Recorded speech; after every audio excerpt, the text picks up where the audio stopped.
अस्सलाम वालेकुम।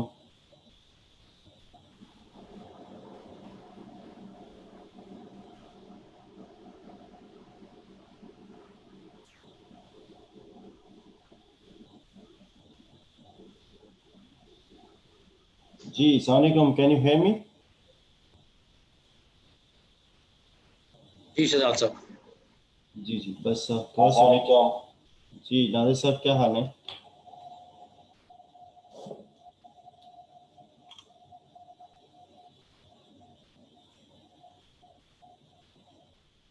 As they say in the army, Shehzad, loud and clear. Over. जी, अस्सलाम वालेकुम। Can you... जी शहजाद साहब। जी जी, बस अस्सलाम वालेकुम। अस्सलाम वालेकुम जी। अस्सलाम वालेकुम। Sadia. Can you hear me loud and clear? Yeah, I can. It's very difficult. So Did you I get assume my we have to keep presentation? ourselves Sadia, mute. Hanji? did you get the presentation? Gigi, I just did. Thank you very much. I've had just a very quick glance through it, but I look forward to your presenting, and we'll take it from there. So I assume we have to keep ourselves mute during the others, and then just come on when asked to. Yeah, I guess so. So Veqar is going to control us, I guess. Take. Uh, I see 4 of us on the screen right now. Shehzad, 69. Shehzad, are you there? No, he's muted. Right. There's Shehzad, yourself, myself, and Mr. Salman, Haider, Sheikh. But I'm showing 69 participants, attendees, 62 now. 70 now. 70.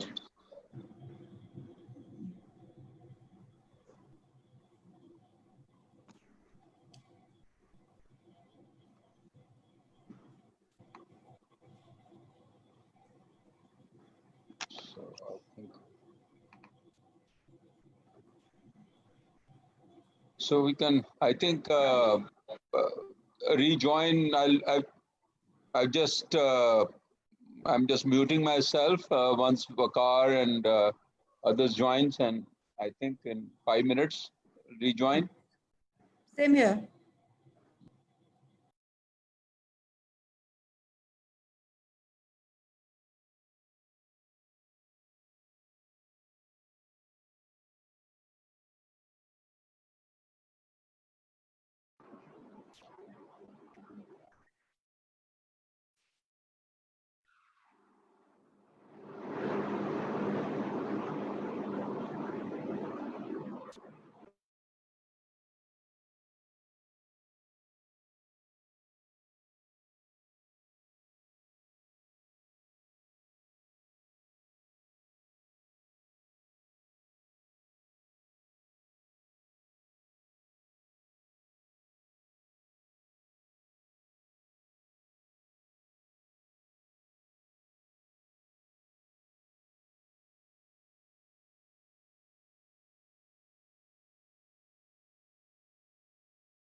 जी, अस्सलाम वालेकुम.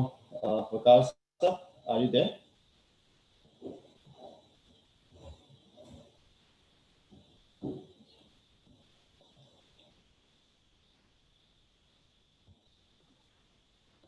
Assalamu alaikum. Yes, I'm here. Start करें sir? Yeah. Yeah. Should we start now? Yeah. Good to go. Yeah. أعوذ بالله من الشيطان الرجيم. بسم الله الرحمن الرحيم. قل هو الله أحد الله الصمد لم يلد ولم يولد ولم يكن له كفوا أحد. Assalamu alaikum everyone.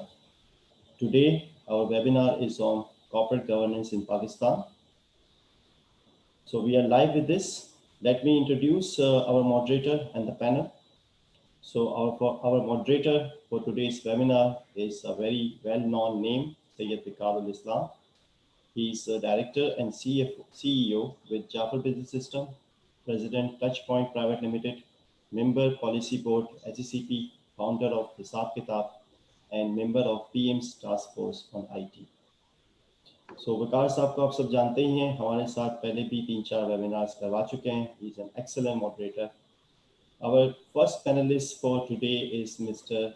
Asad Ali Shah, who is CEO at Asad Ali Shah Associates, Chairman Pakistan Refinery Limited, member of SECP Policy Board, and a member of K Electric, board member of K Electric. Our next panelist is Ms. Sadia Khan, who is Commissioner with SECP. She is an expert on the subject of corporate governance. Today, let me give you a disclaimer. She is joining as an expert on corporate governance, and she is not representing SECP. Our next panelist is Mr. Nadir Rahman, who is Chief Operating Officer at Pakistan Stock Exchange, PSX. Our last panelist for today is Mr. Salman Haider Sheikh, who is Chief Executive Officer with AWT Investments Limited. Let me give you some logistics. So अभी हम panel discussion start करेंगे, जो कि almost 9:15 तक चलेगा. Then we have live Q&A from 9:15 to 9:45. At 9:45, we will go with an interesting round, which is rapid fire, and we will close at by 10 p.m. inshallah. Additional features for today are opinion polls. There will be a survey of around 8 questions, very interesting questions on corporate governance, especially in Pakistan. You can network through chat feature as well as on Facebook. Instead of giving you your names, you may drop your LinkedIn profiles. That would be better to network with other people. And your certificates for participation for today will be sent if you have registered for today's webinar. So that's it. Thank you very much. I would like to hand over to our moderator, Mr. Veqar Islam sir. Veqar sir, over to you. Thank you, Shehzad. Assalamu alaikum, everyone. Thank you very much, all the panelists, for joining us. Like always, a public service message from the CFO group founded by Shehzad. Please stay safe, please stay healthy, please practice social distancing. अच्छी बात है पाकिस्तान में percentage of positivity ratio कम हो गया है, लेकिन इसका ये मतलब नहीं है कि कोविड चला गया है. हमने उतनी ही एहतियात करनी है जितनी कि हमने की है, जिसकी वजह से ये रेशियो कम आया है. So virus has not gone away and seems like it is not going away for next few months, even if a cure is available. So please continue to practice good social and health behaviors which are good for you and for everyone around you. Coming to the topic, which is about corporate governance. If we look at how the world has progressed, especially the world which has actually progressed, and needless to say that that should be the benchmark for us as we are in the process of developing our economy to the next stage. So one of the key to their progress is their heavy reliance on systems and processes. Systems and processes comes at the back of strong corporate governance structure.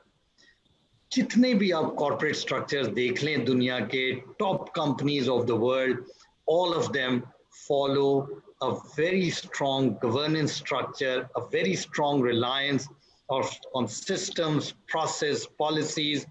So for them, first is systems, process, policy, structure. Individual brilliance comes later. What we have done in this land, in majority, not all, in majority is, in our case, individual brilliance comes first, everything else later.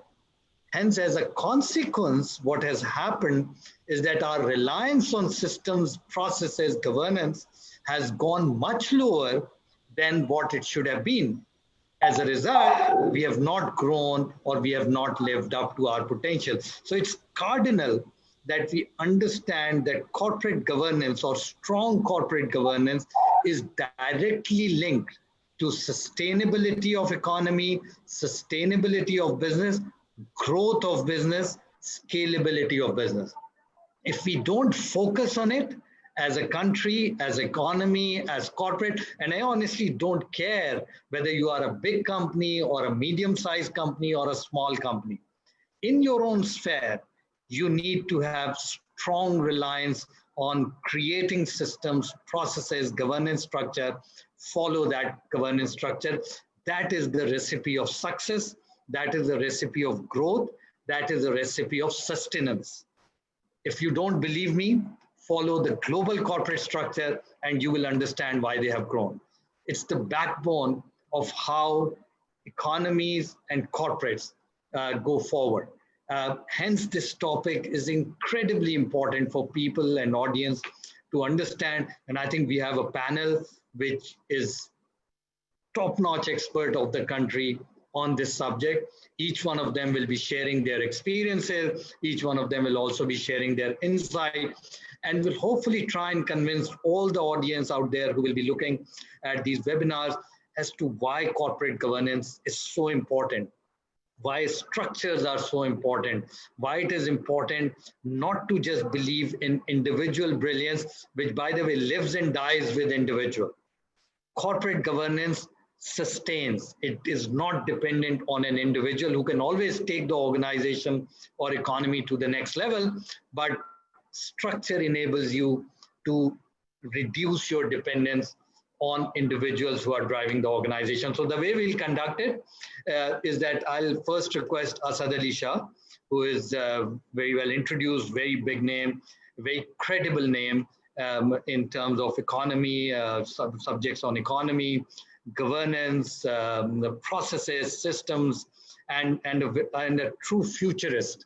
Because I work very closely with him on multiple forums. So someone who understands the future and who think long term. So we'll start with him and he will give his insight for first 15 minutes via a presentation on the subject. From there on, we'll go to the other panelists and they'll introduce the subject from their viewpoint. They are always welcome to comment on some of the things that Asad will share in his presentation.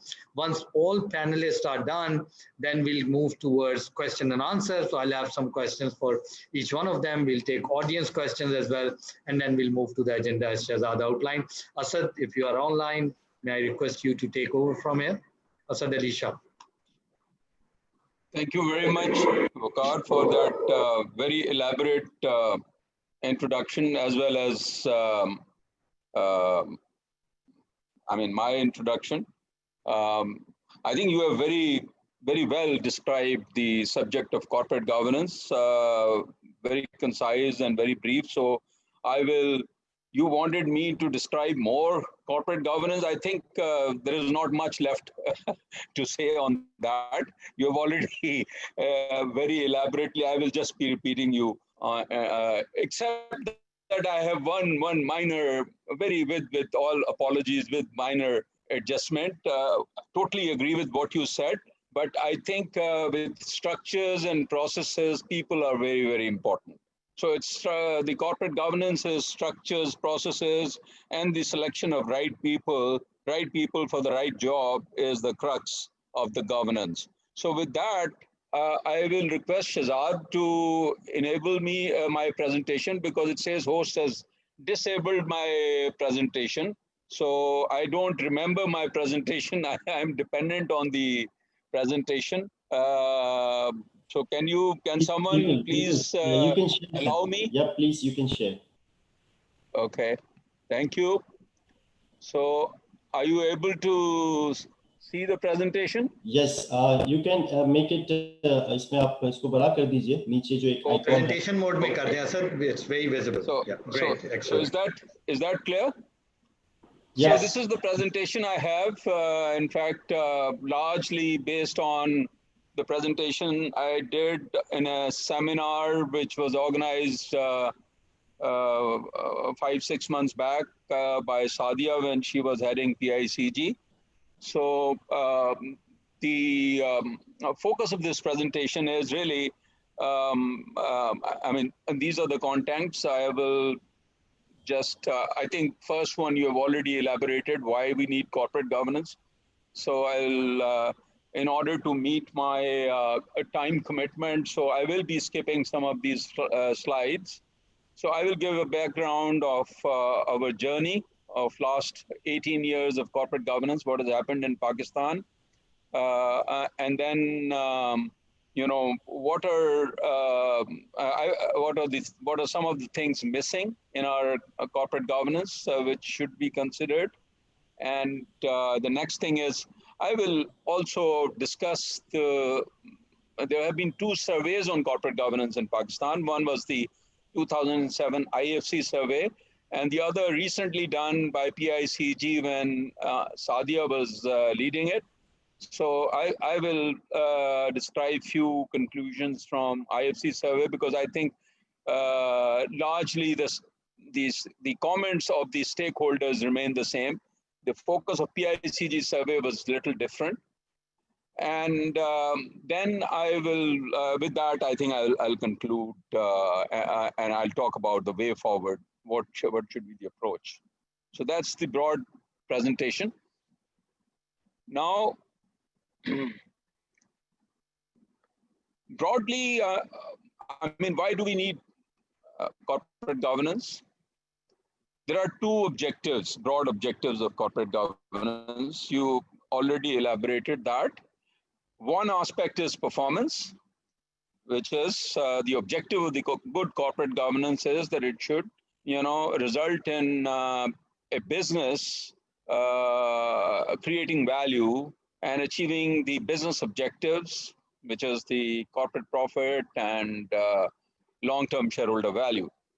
The other aspect is the public interest aspect, especially considering the corporate structure. You see, there are, you know, different forms of business entities. One is the individuals, families do their business. The large businesses basically done by the corporates, and the purpose of the corporate structure when it was designed in 15th, 16th century was collaboration, when a lot of people collect and collaborate, put their money together. Few people are empowered to, you know, manage the business, who are the directors, and they appoint the management. So basically, the purpose of the corporate structure is the collaboration between several people, large number of people, in terms of their brains, their ideas, and especially the money. So, and when, because so many people collect together, put their money, therefore, to enhance the confidence of the people in investing in the businesses, you need accountability, you need transparency, you need market participants' confidence. So the whole idea of you know, corporate governance is basically, as you can see the title of this slide, it's the crux is balancing 2 objectives of corporate governance. One is enhancing the shareholder value and the bottom line. The other is the transparency, accountability, and market confidence. So I think I will skip this slide. This was the Cadbury report. Corporate governance is the systems and process by which the entities are directed, controlled, and held to account. primarily to enhance performance and sustainable shareholder value. And the Cadbury report in early 90s described this whole system briefly into three fundamental principles, which are openness, integrity, and accountability, which are fundamental. The entire corporate governance actually revolves on these principles. So why corporate governance? I think I've already described the shareholder perspective. The regulator's perspective also I've in a way described, or the government perspective is basically it's corporate governance is not an end. It's a means to creating an environment of market confidence and business integrity that supports capital market development and access to equity capital for long-term productive investment. So basically, to create confidence, so that people invest there, so that there is capital formation in the country. And of course, the better the quality of corporate governance, there will be more investment, more capital formation, and that will lead to better economy in a jurisdiction. So now I come to the history of corporate governance in Pakistan.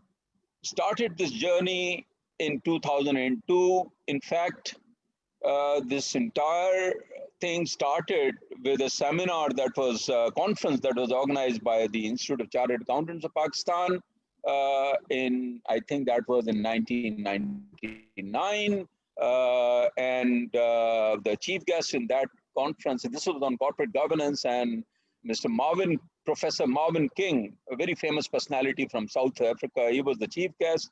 And based on that conference, ICAP set up a committee of past presidents of the institute who actually developed the first code of corporate governance, which was later on accepted and adopted by the Securities and Exchange Commission of Pakistan. Mr. Khalid Mirza was the chairman in 2002. So this was the first code of corporate governance that was notified based on the report of the committee of the ICAP. The code was then updated in 2012 with some additional requirements. It has all, since inception till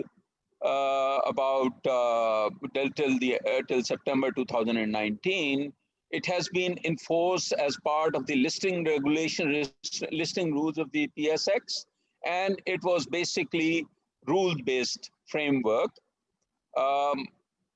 Recently, in 2019, SECP, and I can say that I had played some role in it, and Veqar and other policy board members, we agreed that we must convert it to comply or explain, and I'll explain the reasons why and what is comply or explain later in the later slides. So let me now go to the survey. What are the people saying about the corporate governance that we had implemented in 2007 IFC survey? So these are the comments of chairman of a local listed company. He was asked about corporate governance code, and this is what he says. He said, it's not the corporate governance, but the code of corporate governance which is important. I have to follow each and every word of the code.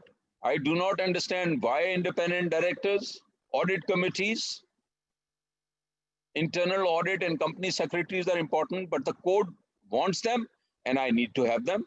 For me, the profitability of the company is important. I think the code has not increased the profitability of my company. Even though we do have 4 meetings of the board, we have non-executive directors, we follow the code, but having all this has decreased my profits, not increased my profits. When I should be concentrating on business matters, I'm concentrating on internal audit reports. So why do I follow the code? Because I'm the owner of a listed company and because the SECP wants us to follow the code. So this is the comment from the chairman and owner of the listed company. And here is a company secretary of a local listed company. He says corporate governance is important because we have to follow the code of corporate governance. benefits like the ones outlined by you, because the questioner must have asked him that it enhances their access to foreign capital, institutional investor, etc., increased reputation of business. All this does not matter to my company. What matters to the company is the survival of the business, and we need money for that.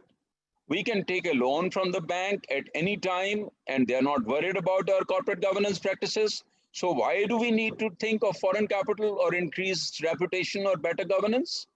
I only consider corporate governance important because the SECP wants me to consider it important. So third comment from a CFO of a listed company. He says, we follow the code of corporate governance in terms of board composition, and our board of directors do all that the code requires. We have to do this.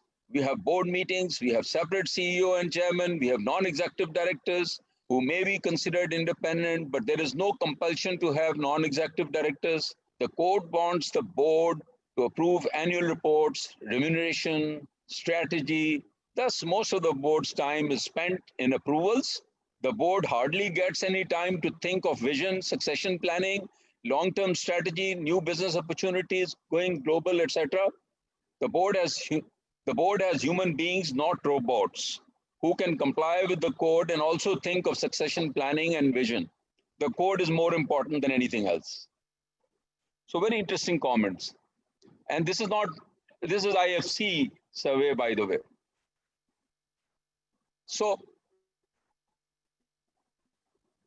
in terms of benefits of corporate governance, this survey concluded for overwhelming majority, 82% of the respondents, most important benefit of adoption of corporate governance practices was compliance with legal and regulatory requirements. There was no sufficient evidence of appreciation or comprehension of other significant benefits, such as protecting shareholders' rights, building, enhancing the company's reputation, improving strategic decision-making, gaining better access to external capital, etc.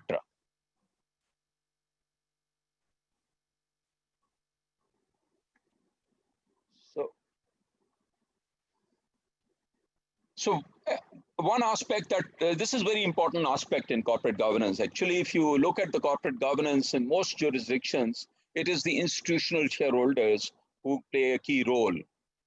So on the institutional shareholders, it was observed from the interviews that key executives of the responding companies were unhappy with the duties and functions performed by institutional investors as members of the board of directors. So we are talking about NITs and the financial institutions, pension funds, etc. यहाँ पर पाकिस्तान में कोई pension funds वगैरह तो नहीं है, but globally organizations like California Pension Fund, which is the largest fund, those are the institutions who have promoted corporate governance globally. So they asserted that representatives of institutional investors are overworked because each one is on more than 10 different boards and they do not generally come prepared for the board meetings. So I'm talking about directors of NITs at that time. Now there's a limitation of 7 directorships in companies. At that time it was 10. SECP should incorporate in the code a section on a revised role of institutional investors. This is essential to make the institutional investors aware of their duties and responsibilities. It may also be helpful in ensuring that institutional investors and their nominee directors play a pivotal role in effective implementation of corporate governance practices. So this came out from the survey also. So what is missing in the code? Now, this is my analysis based on these surveys and what I've seen. One of the important thing in the current regulations is the board evaluation. It doesn't require the evaluation of the committees because the board of directors, as we all know, has the central and the most important role in the corporate governance. So while the code requires or the regulations require evaluation of the board, but there is no guidance on what the board has to give disclosure and how this evaluation and the committee evaluation. So this will be a major value addition if the code can, provide some more guidance on this. Then emphasis on guidance on board's own annual evaluation of CEO's performance. Now, the board, I think, again, does not focus on, this is one of the important roles of the board, holding the CEO accountable. See, one of the most important function of the board is appointing, because board doesn't carry out day-to-day functions, they appoint competent management. So appointment of competent management, the CEO, and holding the CEO accountable for performance is a very important role. So there has to be more focus. Then there's lack of requirement on nominating or governance committee in our code. This is the key committee. It's now I mentioned, but it's not mandatory or it's not emphasized enough. So nominating and governance committee is the key to good governance or good, composition of the better board and right appointments on the boards and key management positions as well. Then I think one important thing missing, many of the codes now also include sustainability as part of the governance and strategy. There is no focus on sustainability. The new concept in governance now is, it's not just the profit, it's triple P concept. It's not Pakistan People's Party or public-private partnership. It's people, planet, and what is the third one? People, profit, and planet. So this is the triple P concept. So there are a few other, I think the role of institutional investors I've already discussed, requirements to have executives. There is no requirement to have executive sessions of the board where management does not participate. So this is also one very good requirement which is not there. So these are a few additional requirements, I think, which should be there. So I'll just move on to, now I come to why we did the comply or explain. Why did we shift? So the reason you saw the survey in Pakistan, although I'm not saying that corporate governance code has not done any good. It has created a lot of awareness. The awareness of the corporate governance and the principles has improved in many companies. But overwhelmingly, as you saw in the code, in the survey, and also the ICG survey, largely it's a box ticking exercise. People do it because SECP requires them to do it, because the regulations require them to do it. So they're not doing corporate governance to enhance the shareholder value, to minimize, lower the cost of capital. The key objectives are not being achieved. It is not really creating value, because for the simple reason, it is just, compliance for the sake of compliance. We also saw that in overwhelming majority of jurisdictions, over 84% jurisdictions, it's comply or explain approach, not rule-based approach. And in fact, in 7% jurisdictions, it is totally voluntary. So over 92, 93% jurisdictions, it is comply or explain or voluntary. Only in the case of 3 jurisdictions, India, China, and US, we have mandatory kind of rule-based approach. So this gives jurisdictions, comply or explain is UK, which is the mother of corporate governance, Germany, Netherlands, Singapore, all of these jurisdictions, you will find it's comply or explain. So there was clear evidence from surveys experience that it is largely a box ticking exercise. I think I've already covered this slide. So the focus, why we did comply or explain, the idea is that if you want to improve corporate governance, we have to create demand for corporate governance. Unless and until there is a market, which is saying that we want, the investors are saying that we want good corporate governance, the providers of capital, bankers raise the demand, you saw that the people say that, you know, bankers don't even look at corporate governance. They just look at the people. They just look at other things. They're not interested in corporate governance for some reason. So institutional investors are not playing their role. So that is why regulator cannot improve governance. You know, regulator can facilitate, yes, but regulator, by putting a hammer in his hand, cannot regulate the markets, or at least cannot create profitability. You know, it's not the regulator's job. It was a wrong approach, in my opinion, and that is why mostly worldwide it is the demand base.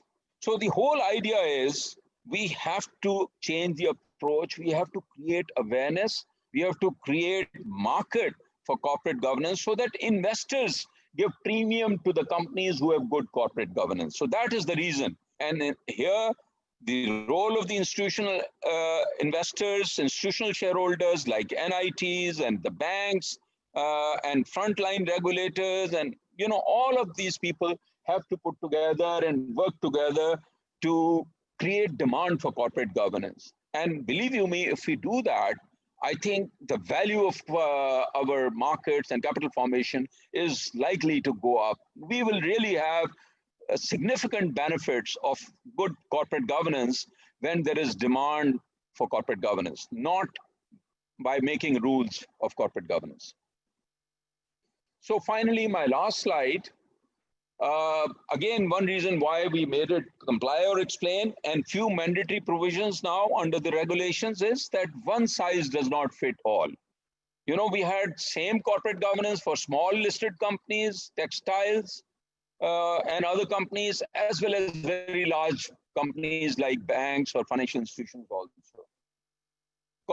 Corporate governance should not be confined to reports of the code, rather should be beyond compliance, aimed at enhancing long-term viability. So in many countries, while principles and, you know, in comply or explain method, the regulators or frontline regulators define the principles, but those are the minimum requirements and you have to comply with them or explain if you're not complying with those. For instance, you may be having even more comprehensive framework of corporate governance. I mean, the requirement of the code may be just one or two independent directors, but the companies may go for more independent directors, greater level of disclosure, and much more enhanced framework. So that's why, you know, the approach should be there should be demand that people should go, I mean, the companies should adopt corporate governance principles and frameworks that go beyond the minimum requirements laid down by the SECP or the frontline regulator. So that's the demand-based corporate governance I've already talked about. Regulators' role, build an ecosystem. What I would suggest to SECP, and I think I've been saying this, and I hope Sadia will agree with me, that SECP's role should be to encourage and, you know, facilitate to build an ecosystem that promotes demand, enhance a learning culture of good corporate governance. And I'm going to recommend that I saw one good practice in Australia. In their, I think what they've done is they have developed a corporate governance council, which I think has set up with the assistance or on the directive of the regulator, whereby different stakeholders form an association who are actually tasked, who have taken this responsibility to continuously improve their corporate governance principles and codes. And these are they comprise of the institutional investors, associations of pension funds, mutual funds, you know, and the stock exchange, the Accountants Institute, Chartered Institute of Accountants, and, you know, similar other institutions. There are 12 or 13 organizations in Australia. So I would suggest that similar body in Pakistan comprising of PSX, PICG, maybe MUFAB, Pakistan Banks Association, ICAP, and maybe, some few others, they should be asked by SECP, make a council and, give them the task that you have to invest in corporate governance and promote corporate governance, rather than just making rules and, then monitoring it. So that's it from my side, Veqar. Thank you very much, and I'll be happy to respond to any questions or comments. Thank you, Asad. Thank you so very much. Very insightful, especially the findings of the survey and how people respond to the code of governance and how they see it. So that kind of points to a direction that possibly we have a lot of focus on the what part, but we don't focus on why something is being done. And because organizations and some of the comments were from very senior people, they don't understand why something is being done. Hence, they are doing it as a tick in the box exercise rather than getting benefit from the whole structure which has been put in place. And I would just like to give an example, just taking a cue from some of the comments that you narrated. Why do you need traffic lights? Is it just to comply with the law, or is it just to put order on the road so that more cars and more transportation system is available on the road for people to commute and grow in life?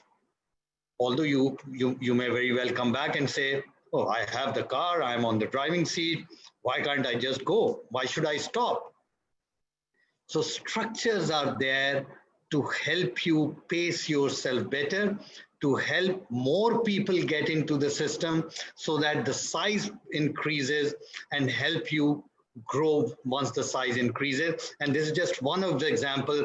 So I think one of the cue I'm picking from your talk is that we must start to focus a lot on why regulations are there and how they help organization rather than how they control organization. And seems the control part is being emphasized a lot more rather than the facilitation part, and something, hopefully other speakers will also touch upon. So from now, I transition to Salman, who is the Chief Executive of AWT Investments. Lot of experience in terms of corporate governance, in terms of having insights on the topic. So I think it will be good to get his views on the subject, why we are where we are, what needs to be done, how do we take it to the next step, what are the good, what are the areas of improvement. So Salman, over to you. Thank you very much, Veqar sir. Thoda sa I'd like to explain about my experience so that it'll give a perspective to the audience of what I'm talking about. So the first 10 years of my career I spent in New York, and I started with the largest company in the world called Merrill Lynch back then in 95, 96. So about 10 years of Wall Street, and I came back to Pakistan in 2005 and 6. And then I headed a company for the Saudi royal family for the next 6 years. So complete difference of world of a difference between the two. So then you realize, and then after that, let me explain another thing. I structured a company whereby I worked very closely with the Chinese, one of the largest companies in China, and World Economic Forum. And now, since I work here, I can't talk much about it. It's an institution linked with the Army of Pakistan.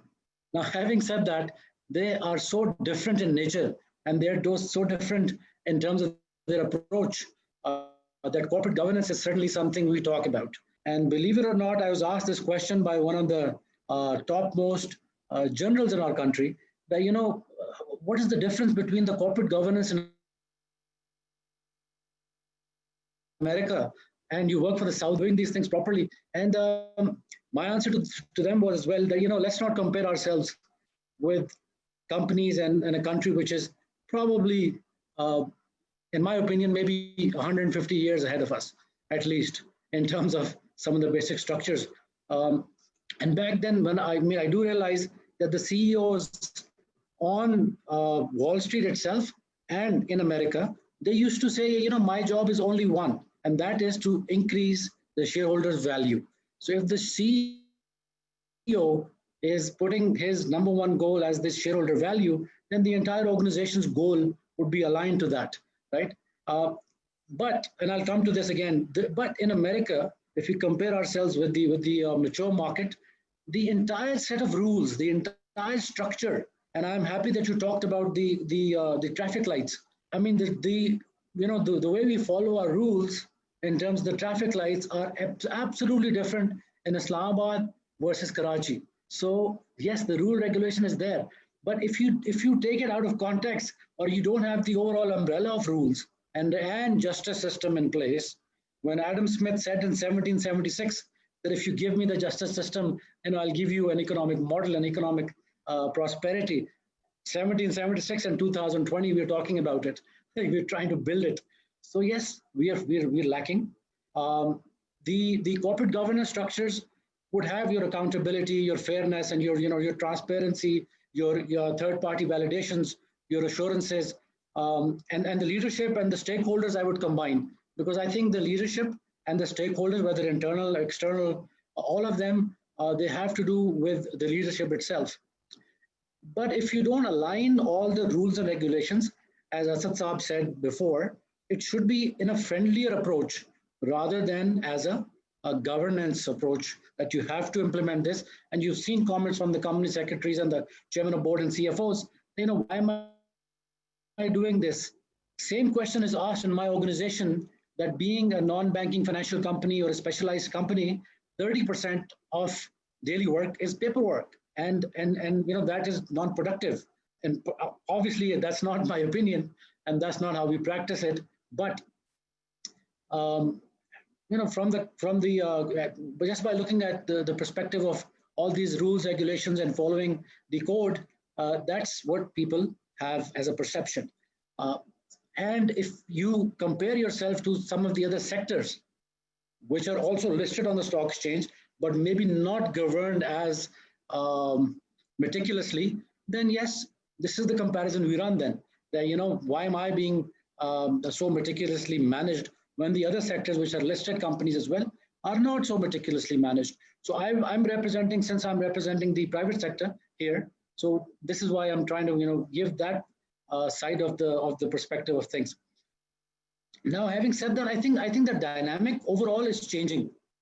Globally, we've seen disruptive technologies, disruptive companies coming in and changing the entire, there's a paradigm shift.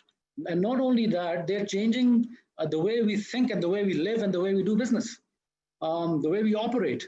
I mean, I'm one of the oldest Airbnb account holders, I think, and I love to travel. So in the 25 countries that I've been to, I think maybe I've used 75% of the time I use Airbnb instead of these hotels. So completely disrupted a space. Now, are we prepared for that in Pakistan? Do we know that, fintechs and the cryptos, currencies and these disruptive technologies are going to come in and here to stay, and they've changed the world. So, and we live in the same world. So we should be ready, and we should have a framework which is futuristic, and that framework should be friendly, should be made in collaboration with the people who are running these companies, because it's extremely important for the regulator to have their finger on the pulse as to what's exactly going on. And that was my complaint in 2005 and 6 with the frontline and the other regulators. We have improved a lot in terms of regulations, regulators, their approach. In the last 15 years, we've gone leaps and bounds. So yes, and this is what I tell people: as long as there's an improvement line, everything is positive. We can't be standing still. That's the issue here. I don't know how much time I have, but go ahead. You have a few moments. Okay. The other thing, and I'll come back to this, is a question which is asked to me a lot. because I worked in the US and I came back, and there is a perception with the current institution that I'm with. And, I face a lot of negativity, and I face a lot of questions, and I'm very open about, I'm probably the only CEO they have who's very open, who wants to be on media all the time, because I used to be, and explain all this to the people, because this is very, very, the corporate governance structure that I have in place. The big four audit firms audit my company. Number one, I'm probably the only company in the group, and I stressed upon it. Second is, independent director heading the audit, internal audit, but it's not just an independent director. He was the CEO of the largest fund in the country. So he's the relevant person to deal with it. So, I mean, if, and all these structures, when they're in place, even on a board of 6 people right now, 4 are industry, let's call them giants and industry people, and very qualified on the subject. But so in order to implement such a system in a company which is backed by an institution, which from the outside, for the outside world, probably doesn't seem to be very receptive and very open-minded and very futuristic. I should tell the participants and the people watching on Facebook that the world is entirely different on the inside. A person like me, who, when I joined the organization at the Army Welfare Trust, everybody thought that I'll leave within a year. Now I've been with the group for 4 years, and we've launched plenty of 3 or 4 different ventures and companies, and the corporate governance examples that I brought in from the US are all implemented here, and I do take pride in that. And I think that this should be, again, coming back to the other point, in a friendlier environment. Only then the people will buy into the rules and the mechanisms and the systems. And most important of all, which I started the whole response with, it can never be done in isolation. If we have a code of corporate governance, the best in the world, and we try to implement it on a few different sectors, while the justice system is not there, or there's no fallback, or there's no governance on the other sectors and systems and overall, and the people are not educated enough, and this is not a subject which is taught in colleges and universities, then I'm sorry, we'll be going around in a circle. So in totality, I think we have to look at it very, very positively in the right perspective, and I'm sure we're going in the right direction. Thank you, Salman. Very well spoken. Thank you very much. You should be on more webinars, actually. Very well done. I think you've touched upon a few very interesting points, and it is very important for all stakeholders. And I honestly don't care in the larger organization whether the stakeholders are internal or whether they are regulators per se. You talked about friendly regulations. You talk about simplicity. You talked about, are we ready for ideas economy versus a physical world regulatory framework, right? Because the fact of the matter is, while there is a physical world, but the world has already constructed a very distinct digital world. And do we have regulations for that? And are we prepared to handle the pace of that industry, which is very different than the brick and mortar that we are quite accustomed to. You also talked about how the improvement has happened in the last 10 to 15 years, and also how very well organizations such as yourself are accepting the fact that someone who comes from abroad understands the best practices, learning from it, and changing the way things are done. So thank you very much. Great insight. I think this is a great point, point in time for the webinar for me to bring in Sadia, who's done loads and loads of work on corporate governance, is worked on possibly both sides of the table, as they say. So she can give her perspective on how she sees things as a consultant, as someone who is very knowledgeable about Pakistan's governance structures, corporate structures, issues with the regulations and all those, and share her perspective on the way forward for the corporate governance in this country. Sadia, over to you. Thank you, Veqar Sahab. First of all, let me build up on what Asad has said and what Salman has said.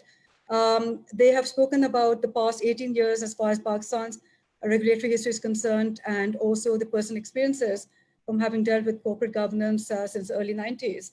I'm going to take a slightly longer view and go back a little bit in history to really describe the genesis of corporate governance, because I think once we do that, we're able to understand some of the inherent conflicts that arose, then we'll be able to better appreciate why we've done things the way we've done them. But before I do that, I mean, the topic of today's discussion is documentation of paradigm shift.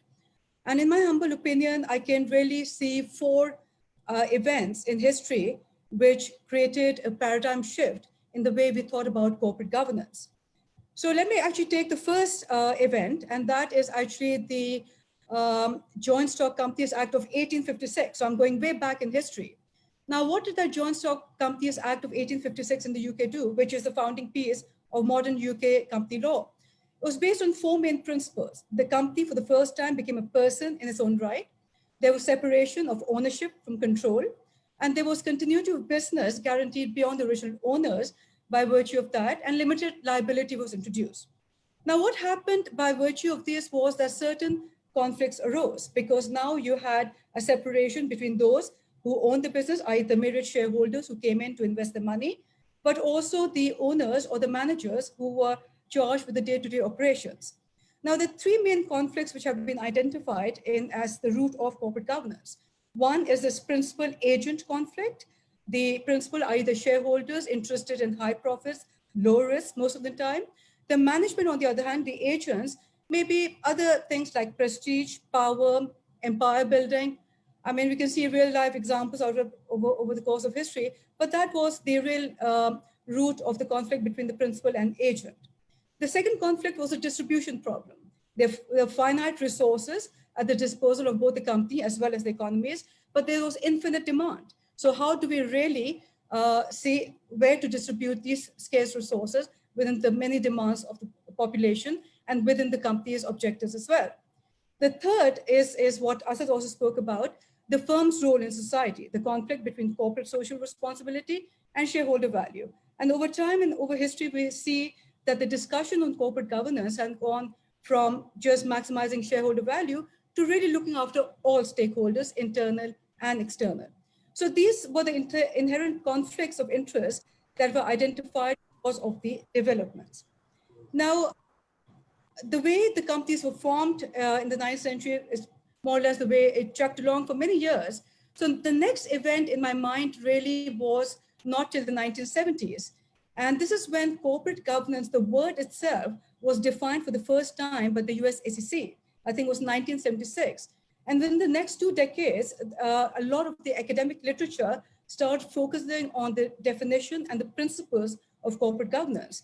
The Cadbury report from the UK, the King's report from South Africa, all of them enunciated the principles of corporate governance, which were primarily accountability, transparency, fairness, and responsibility. And a lot of our principles today really emanate from those 4 principles.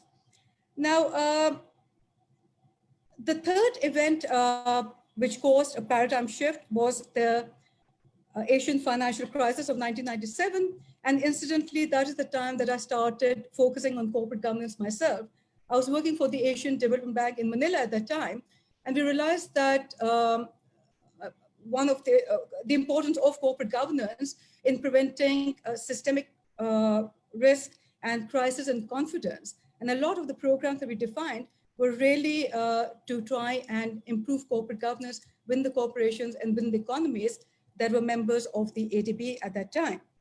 And this is also incidentally the push that Pakistan got in 2002 when it brought out its first code of corporate governance. I was part of the SECP team at that time, and as I described, it started with this session organized by ICAP and then developed over time into a code, which was the first code of corporate governance in Pakistan of 2002.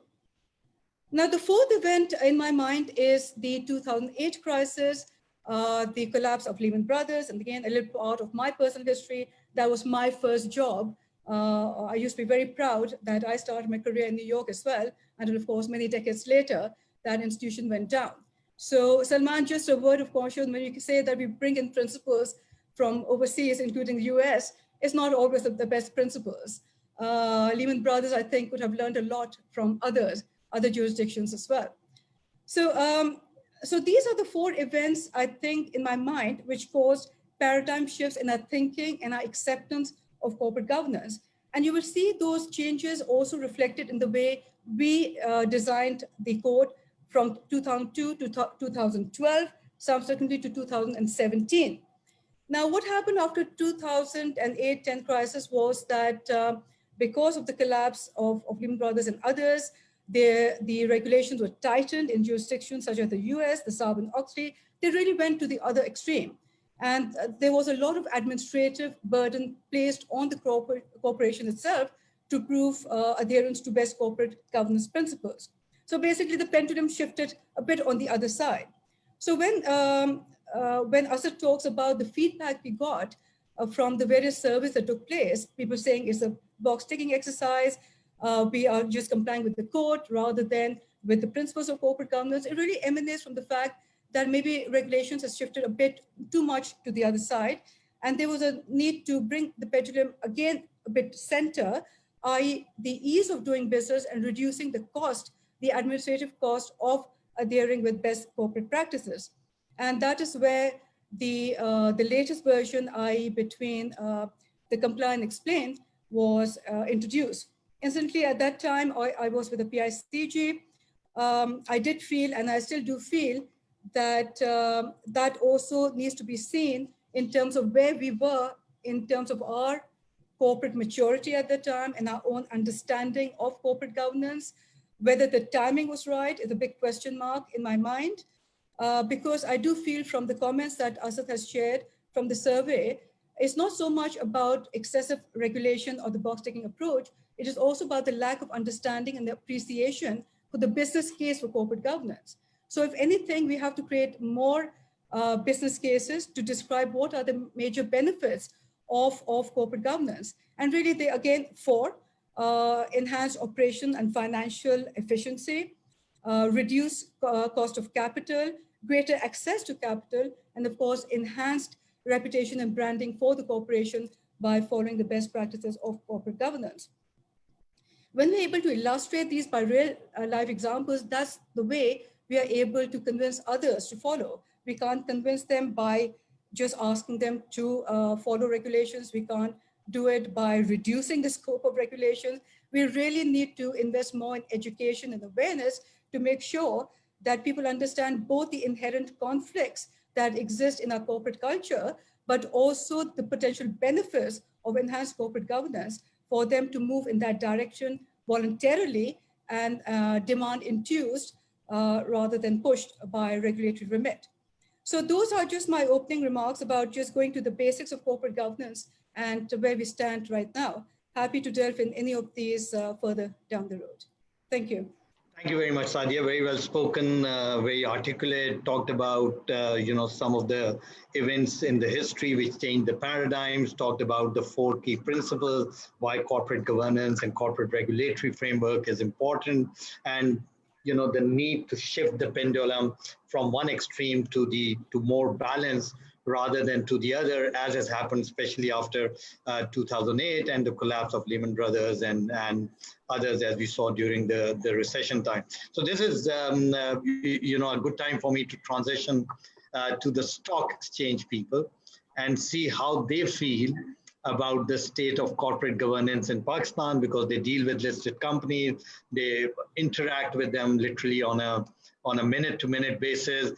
They understand the pain points that they go through and why not enough people are coming towards, in the public listed arena, and we still have a very narrow base. So Nadir, will be good for me to come to you now to share your perspective on corporate governance and how you see it as it is today and going forward.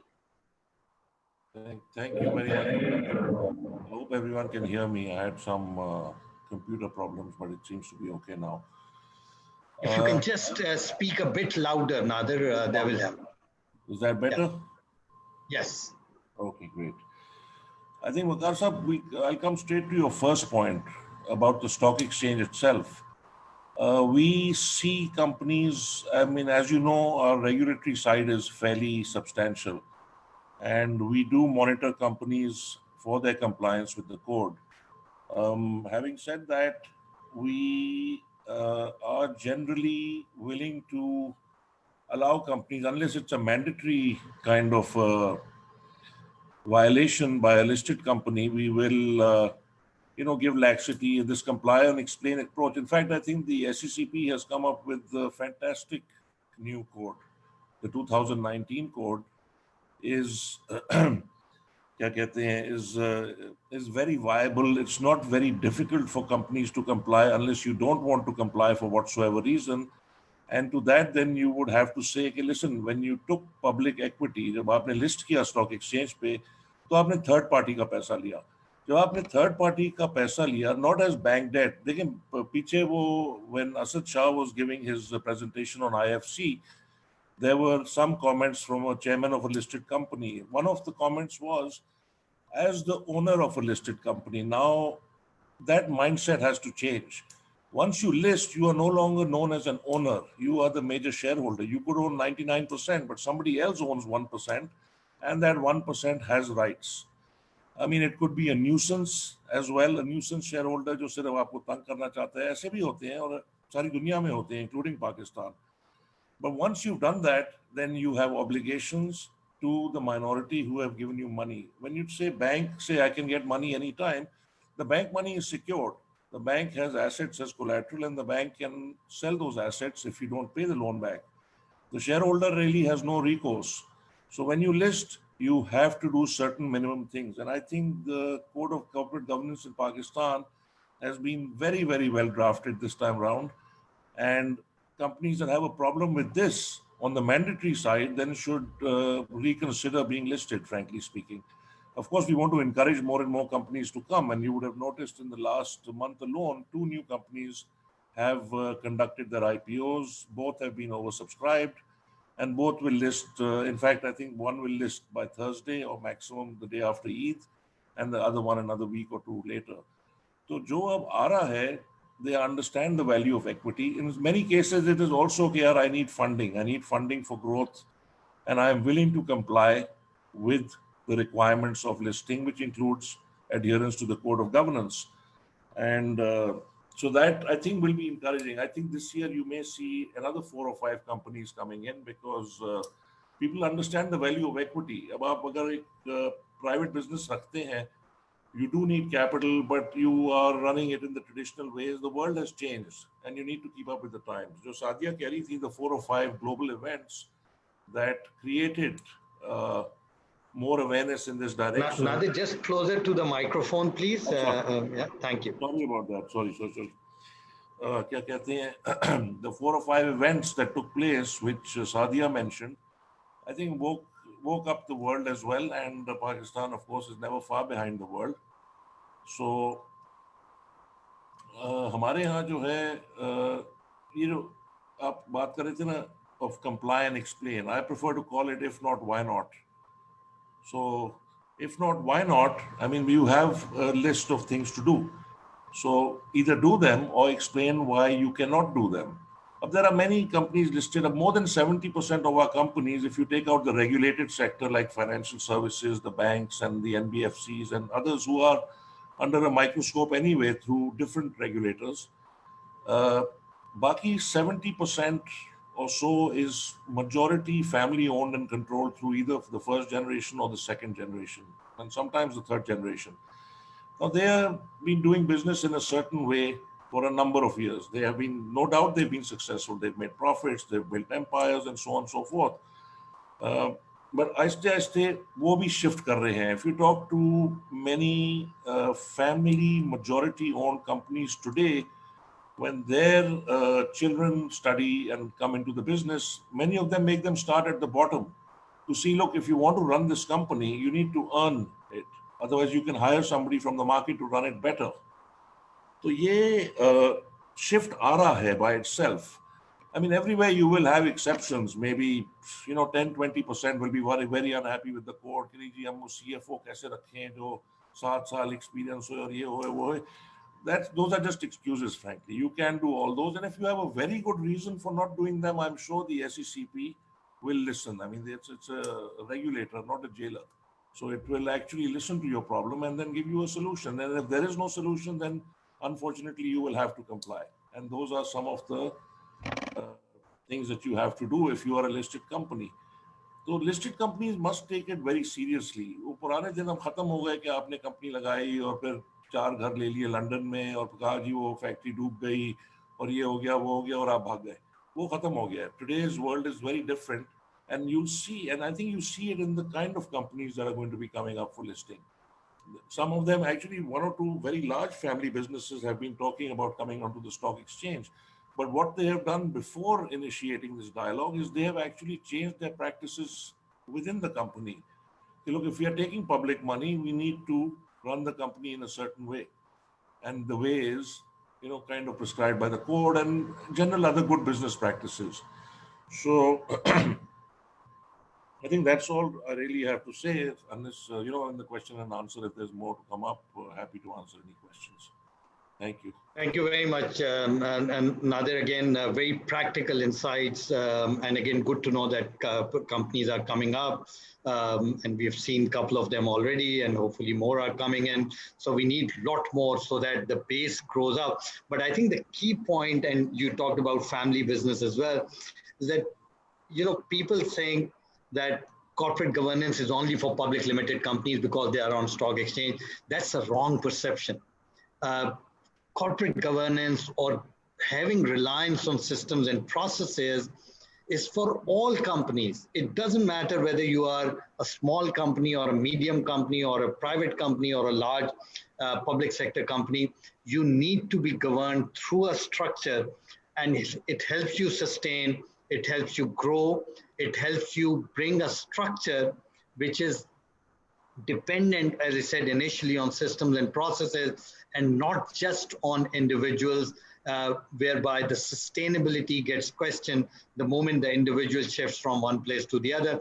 Of course, not to say that people remain the most important element in any business, or for that matter, in any realm of the society.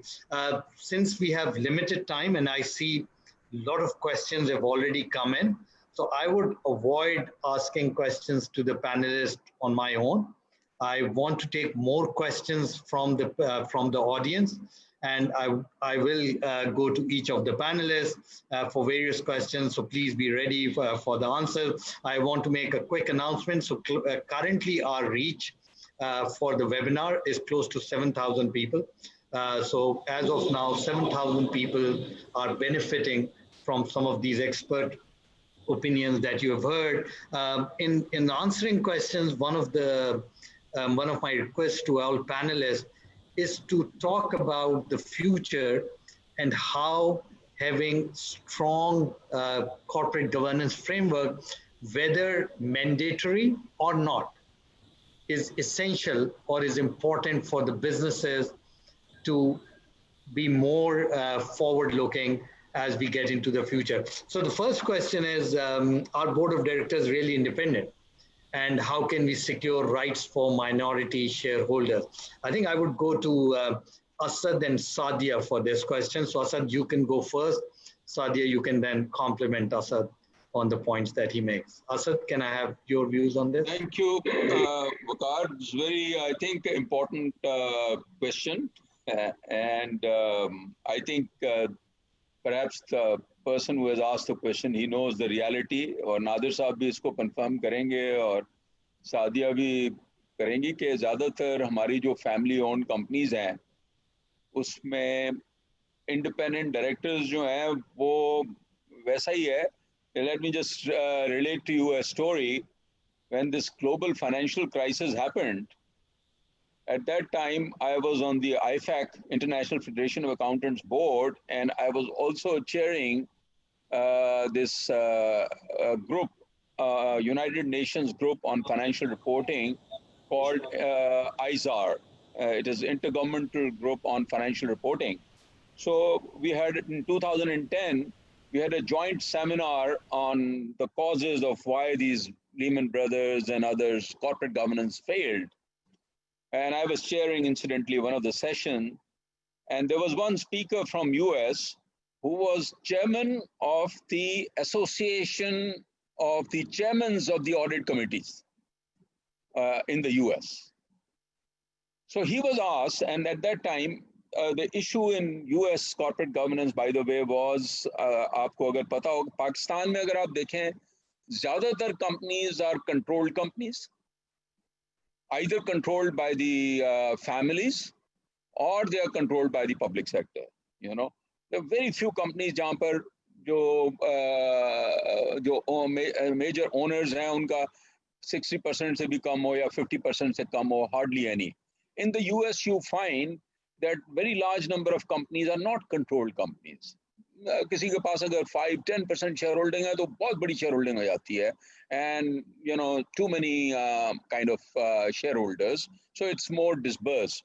So the issue in US was the executive remuneration, you know, is a big issue.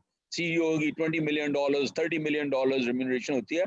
Basically, in US, it's the executives who control many of the companies, whereas in Pakistan, it is the families or the government which controls the companies. So he was asked, what is the definition of the independent director in the context of US in the question answer session after his presentation? So the speaker said, do you want a frank answer?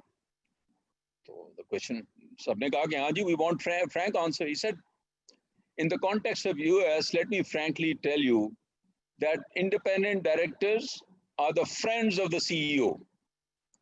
Yeah, they are the friends of the CEO.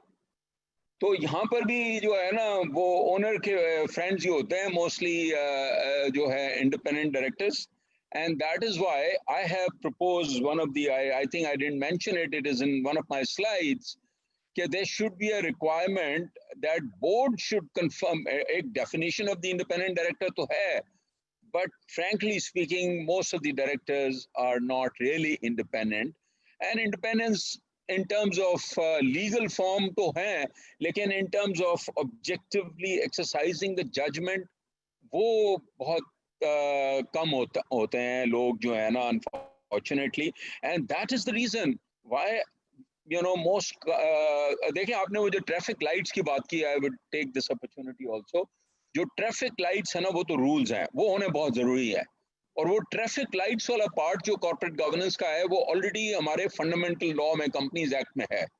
So the fundamental things that you know what are the basic powers of the board, the appointment of the directors, the articles of association etcetera, those things are already there in the company law.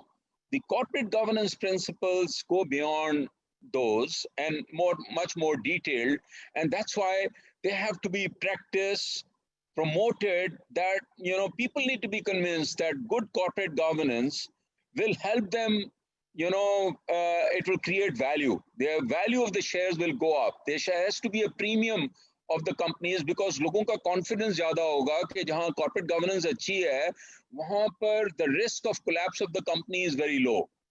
वहाँ पर default risk is low. So therefore the bankers may be able to will give you money at lower interest rate. Similarly, the investor, you know, will be willing to invest, and you will be able to mobilize more capital at a lower cost. So the whole idea is, you know, to mobilize more capital, more investment at lower cost. You know, so that's the idea, and that will only happen when you educate the people. And not only, actually, you can't educate the people. They have to see, the proof of the pudding is in eating it. They have to see the example of good companies who are sustainable, who are doing very good because of good corporate governance. Unfortunately, हमारे पास इसकी बहुत ज़्यादा case studies नहीं है. हमारे पास यही stories होनी चाहिए. We have to promote corporate governance. जब हम promote करेंगे, तो फिर genuine corporate governance improve होगी और capital formation बढ़ेगी. अब आप देखें हमारी जो stock market है, $43 billion, $300 billion में, अगर बाकी developed economies में जो capital market की value है, it is as big as the GDP of the country. हमारा इस वक्त जो है जो 50% होता था GDP का अब 20% पे आ गया है हार्डली मेरे ख्याल में 43 बिलियन डॉलर्स 20% से भी नीचे है शायद. So I mean we need to the market is very small compared to its potential. So we have to obviously there are too many things. We have to improve the ease of doing business. We have to reduce the cost of doing business. We have to cut the regulation, and we have to improve corporate governance. We have to cut the tax rates. So we have to promote the businesses. So this corporate governance has to be part of that approach. Thank you, Asad. Sadia, if I may come to you as well, and please also talk about the minority shareholder issue which has been highlighted. Yeah. Sadia? Sure.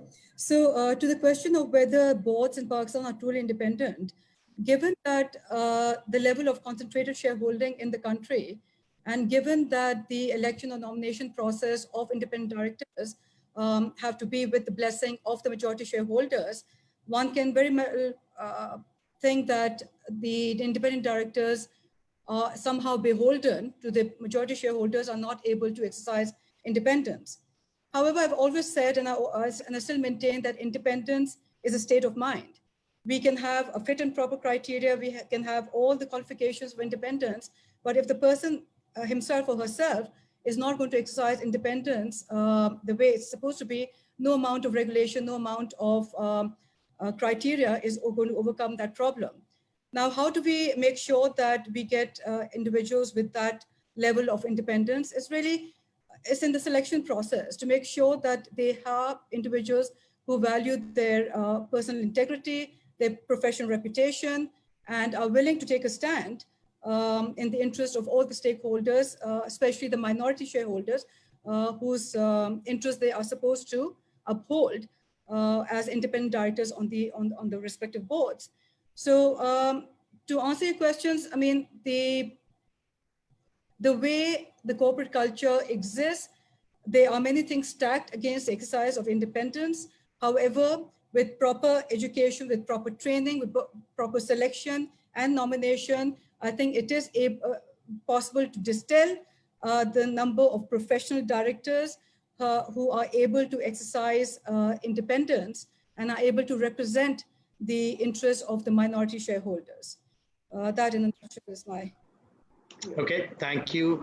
Thank you, Sadia. Go back to the previous questions, Shehzad, if you may, because the previous slide that you had, yes. Salman, I'll come to you for this, and for the second question, I'll come to Nadir.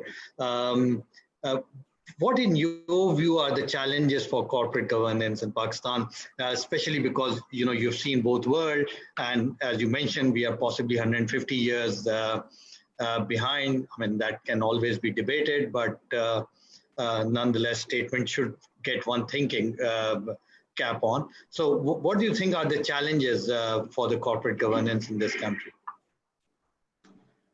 I think enough has been talked about that, but I'd like to comment on two things.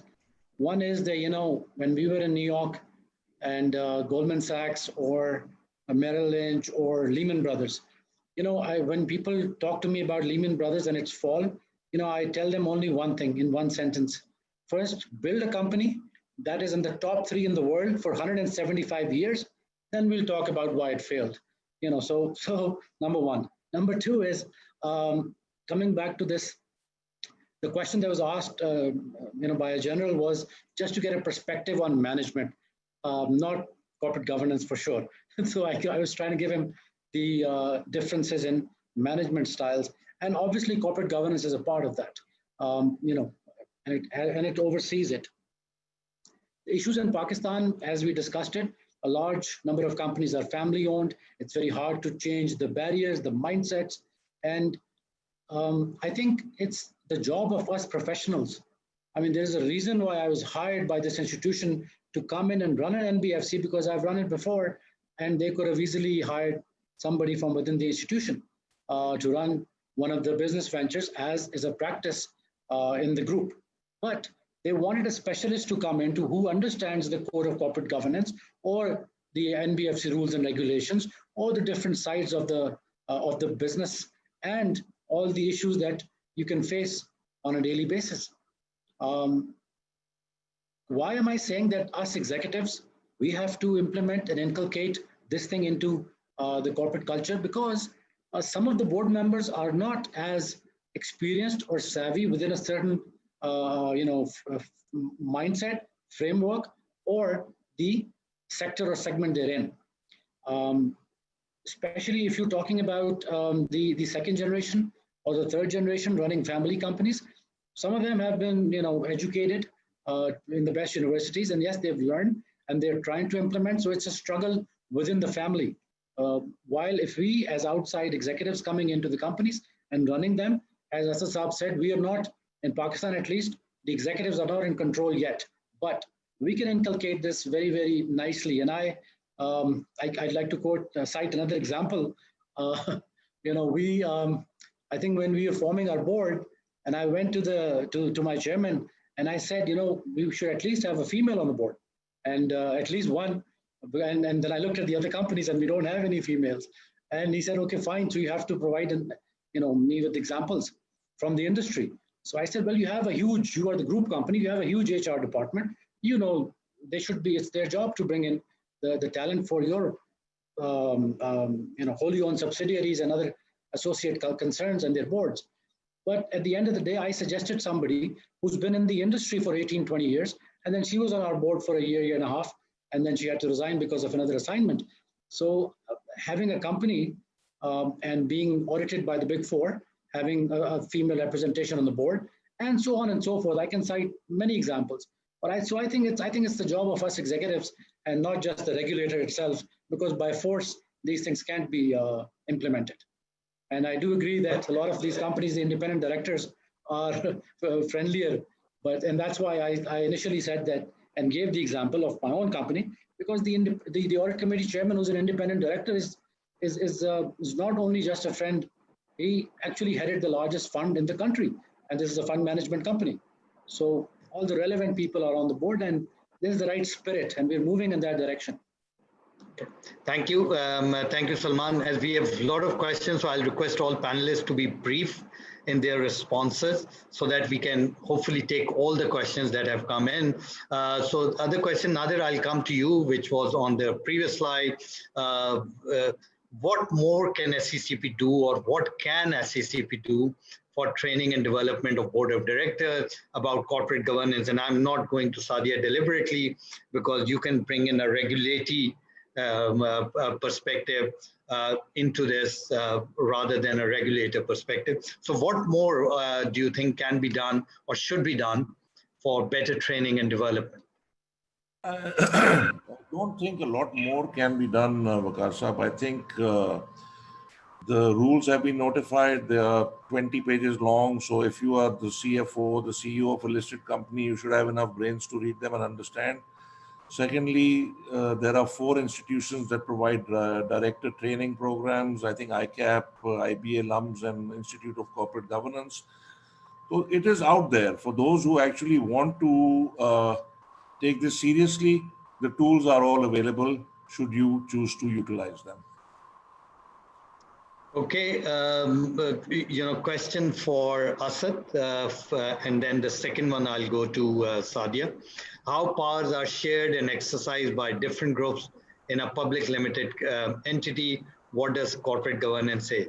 So shareholders, stakeholders, employees, public at large, I think how is it shared?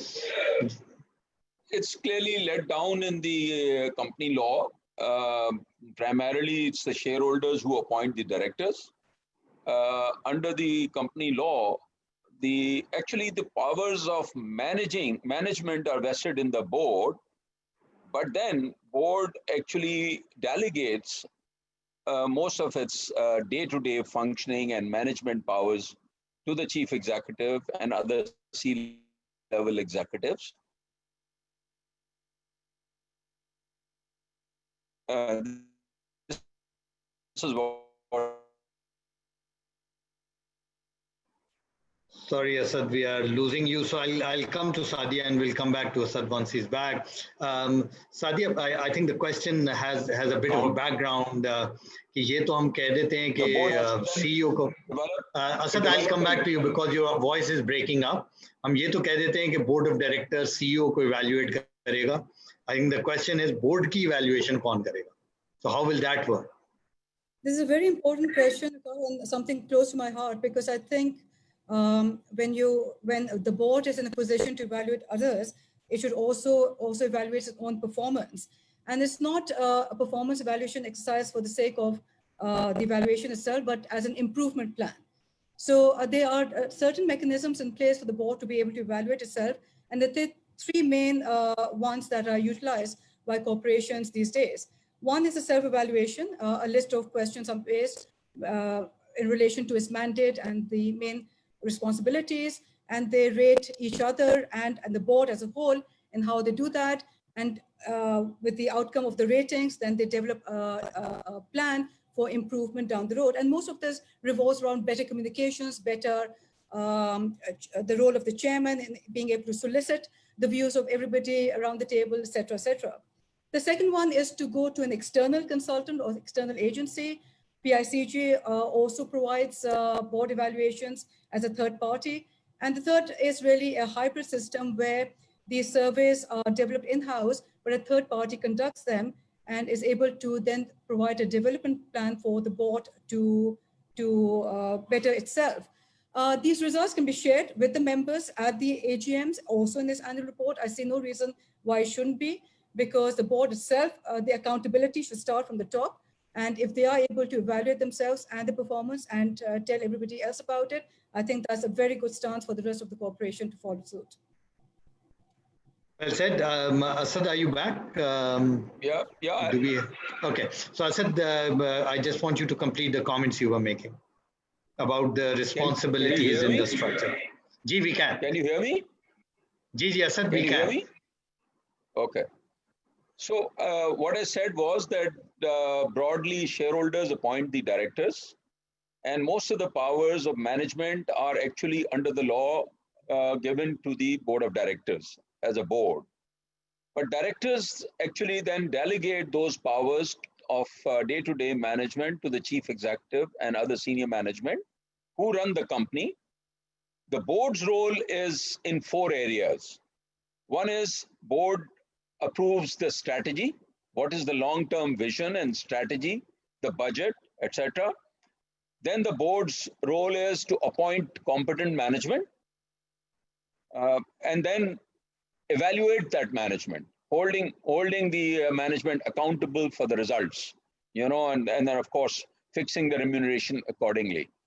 And obviously on an overall basis, the board has to set up an effective system of internal control and risk management, whereby management is taking cognizance of key risks and monitoring the business on a day-to-day basis, and board then does the oversight through periodic reports, through the audit. It's several committees. The audit committee looks at the accountability part, which is then the resource of the audit committee is the internal audit and external audit, etc. So basically, that's the oversight role of the board, the strategy and appointment, and holding the management accountable. And obviously, it's the management which runs the company. So as they say, broadly, the board is run by the chairman of the board, and the company is run by the CEO. So that's how the company is run. Yeah, thank you, Asad. So just for the audience, we are about to touch 12,000 views in terms of the reach for this webinar. Thank you very much for your support. Keep asking questions and we'll try and answer as many as we can. I think that this is an interesting question, and Salman, मैं आपकी तरफ आऊँगा.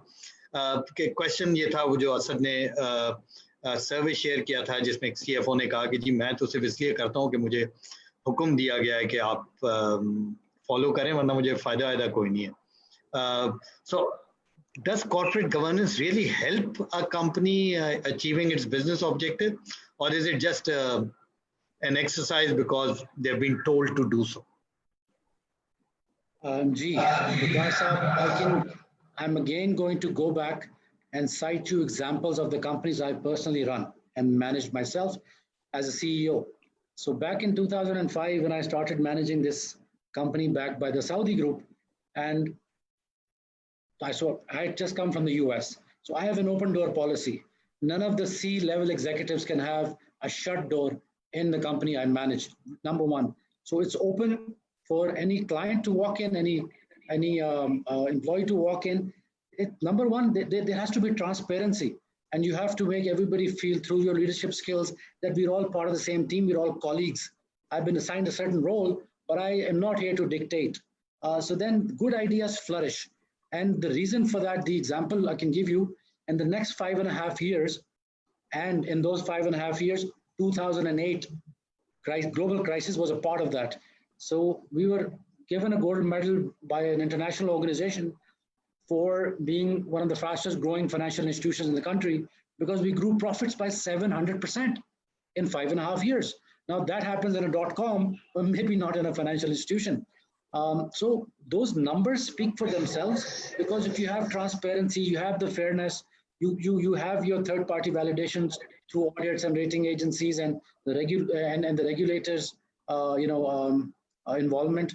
I think overall governance structure, if you can prove it to the market, the performance, it reflects into your performance, into anything that you're managing, number one. So that performance obviously inculcates into your bottom line of the company, and the shareholders ultimately happier with that structure.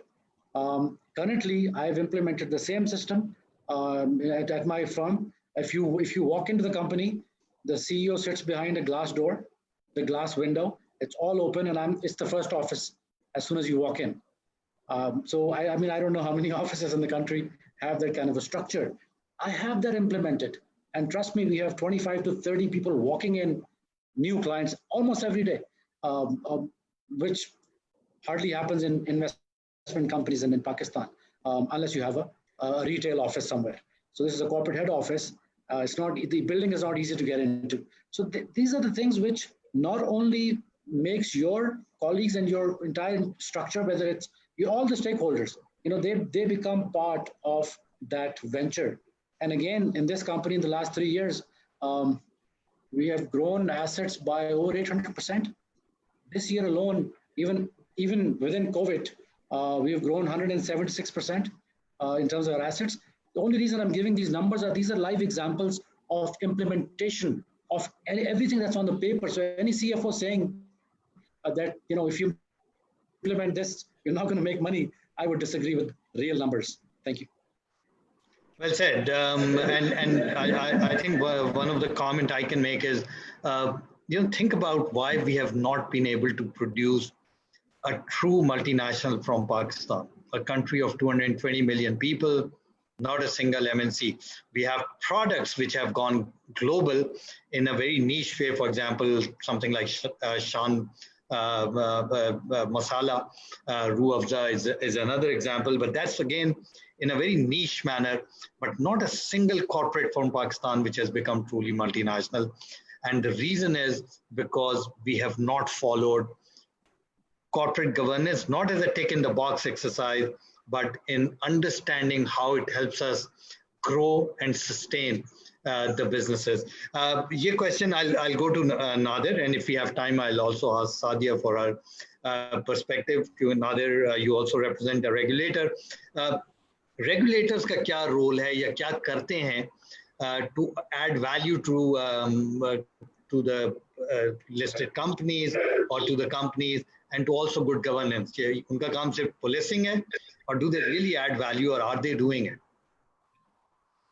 So the honest answer is, at this moment, it's, I would say, much more of a tick box exercise than it should be.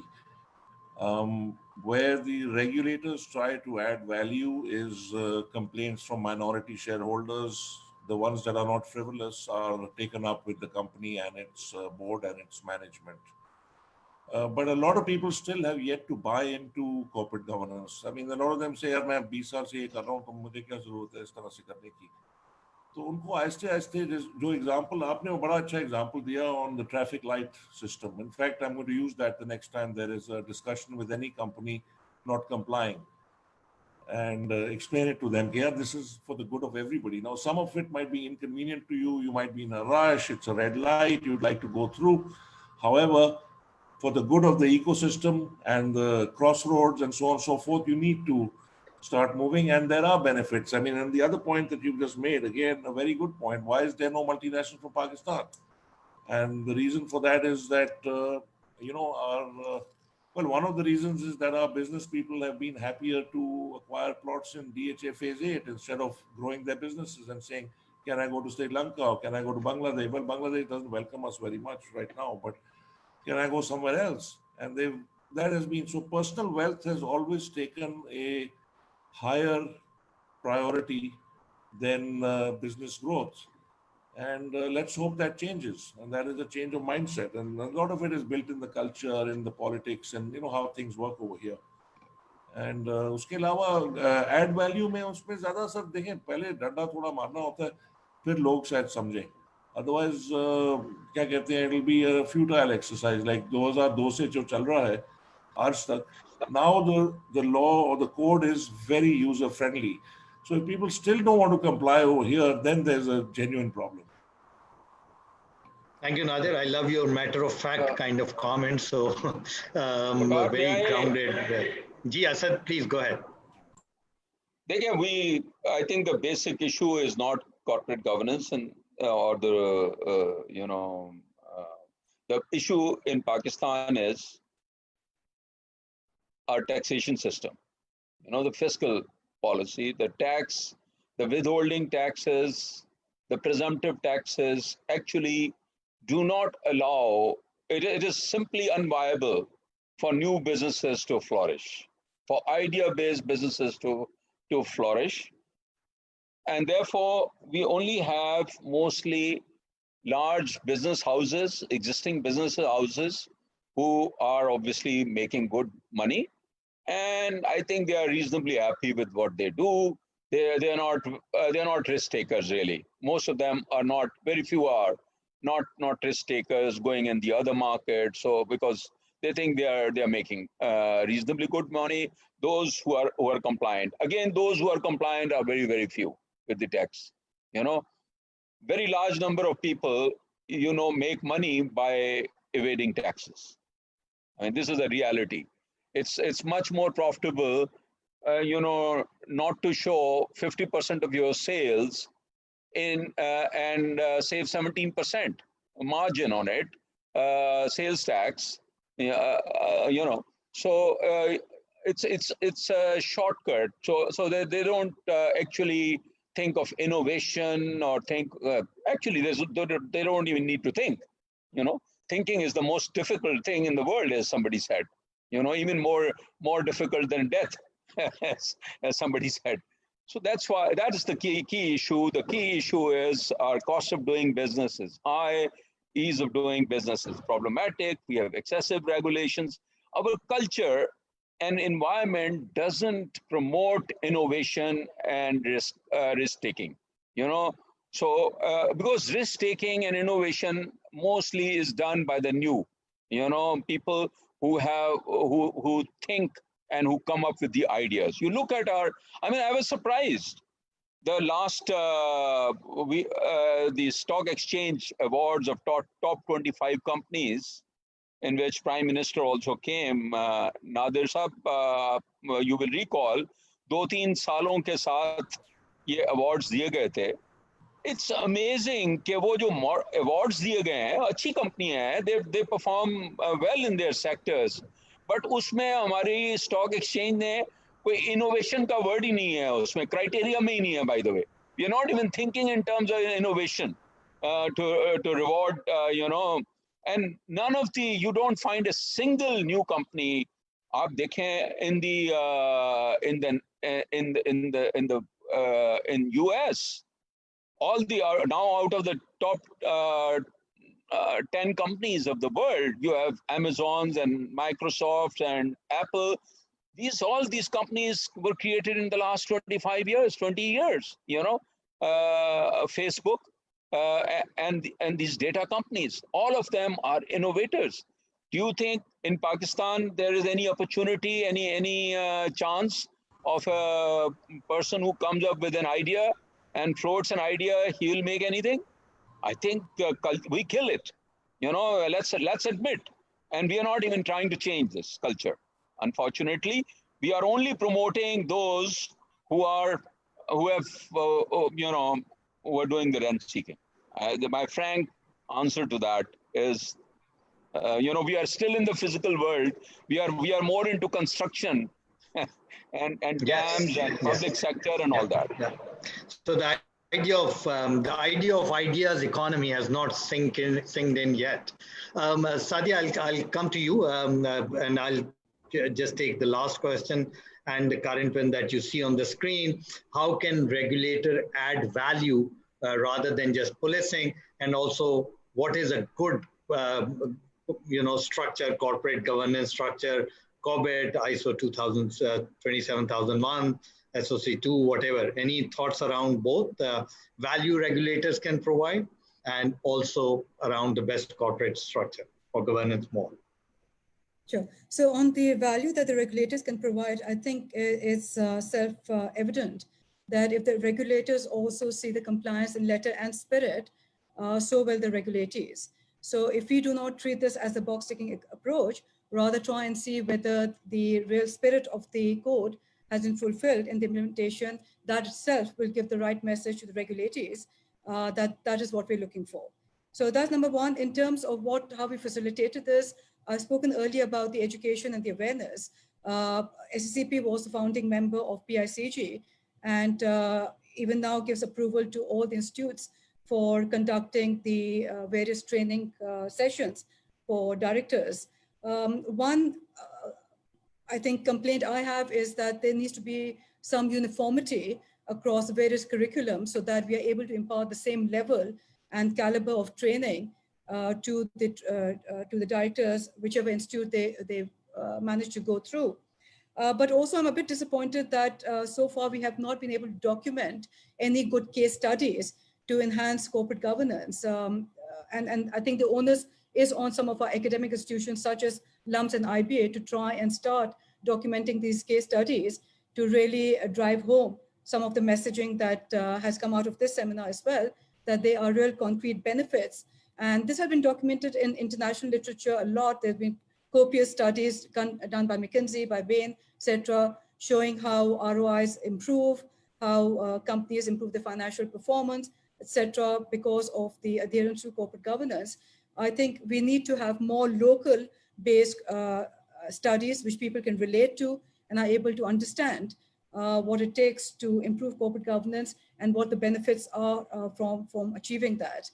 On the second part, I can't really comment in all honesty, Veqar. It's not something that I focus much on COBIT or ISA, so I'll pass it on to somebody else. Okay, because we have other questions, so I'll just keep moving to the next one.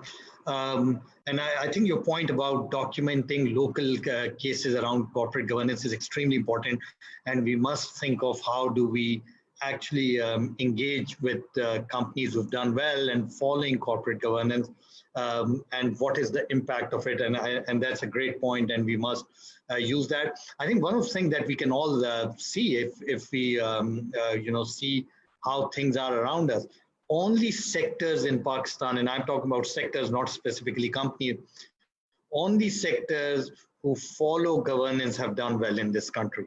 And you look around and you'll find out that sectors which at least follow whatever mode of corporate governance that we have, which clearly needs improvement, have done well. So that's just a clear test of how corporate governance bring growth, sustainability, structure for the future. I think this was a long question. The slide has gone away. But essentially, the question was why corporate governance structure or regulators have not been effective in stopping many of the scams that happen in the name of construction, in the name of other businesses. So why they are not as effective and people continue to get cheated or taken for a ride by many of the scams which keep coming up. So I'm just, shortening this this long text. Asad, you want to take this one? Yeah. Can you hear me? Yes, we can. थोड़ा सा echo हो रहा है आवाज. I don't know. को mute करना पड़ेगा मेरे ख्याल में. जी, I was unmuted, so now it should be okay.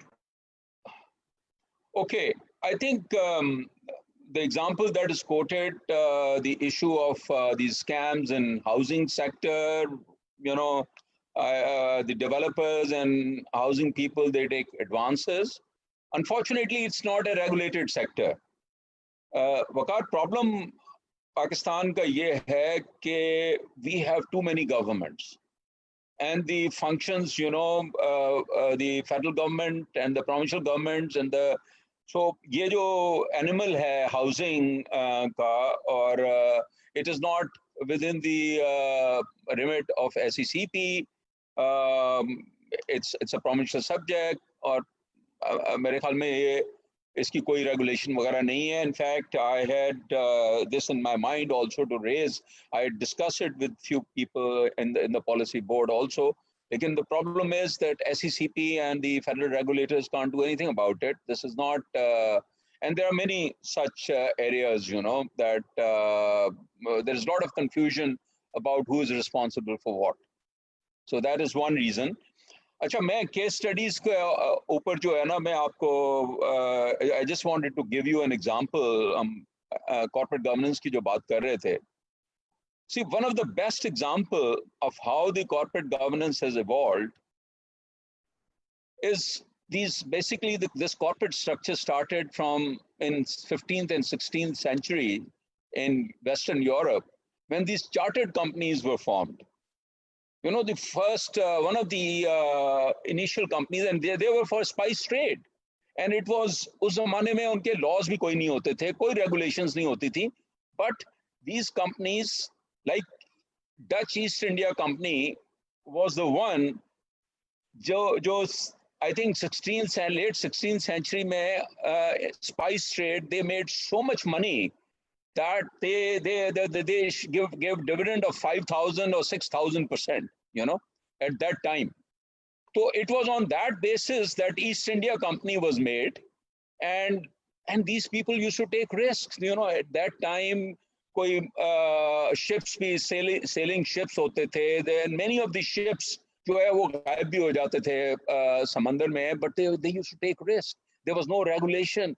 And the East India Company then, following the Dutch East India Company, they came to India, they went to other places, they became an empire, So it was the corporates which actually started colonization, by the way. And East India Company became bigger than even their army was bigger than the UK's army, And it became the biggest multinational, biggest company at that time. So it's the risk taking and doing new things which helps. And it's at that time there was no corporate governance, by the way. So the corporate governance has to balance, in terms of risk taking and regulating the economy. Agar economy nahi hogi, hamara problem ye hai कि in this country there is there is a new there's a few young people who came to me who have got it's a startup business और इनको कोई funding भी internationally, few $1 million they've got. Now they are doing this trading. They have an app and they are connecting some retailers with the wholesalers through this app, and they are making good money. But the thing is, they started this business with cash, and it's an excellent model. But the problem is, वो कहते हैं जी हम इसको official करेंगे तो 17% जो है sales tax एक तरफ से लगेगा, दूसरी तरफ 8% विदहोल्डिंग टैक्स लगेगा, ओवरऑल जो है फिर प्रोविंशियल टैक्स लगेगा, तो हमारा तो मार्जिन जो है 2.5% है, 25% तो टैक्स लग जाएगा आपका. तो अब that is the problem, that this country is in this grip of excessive taxation.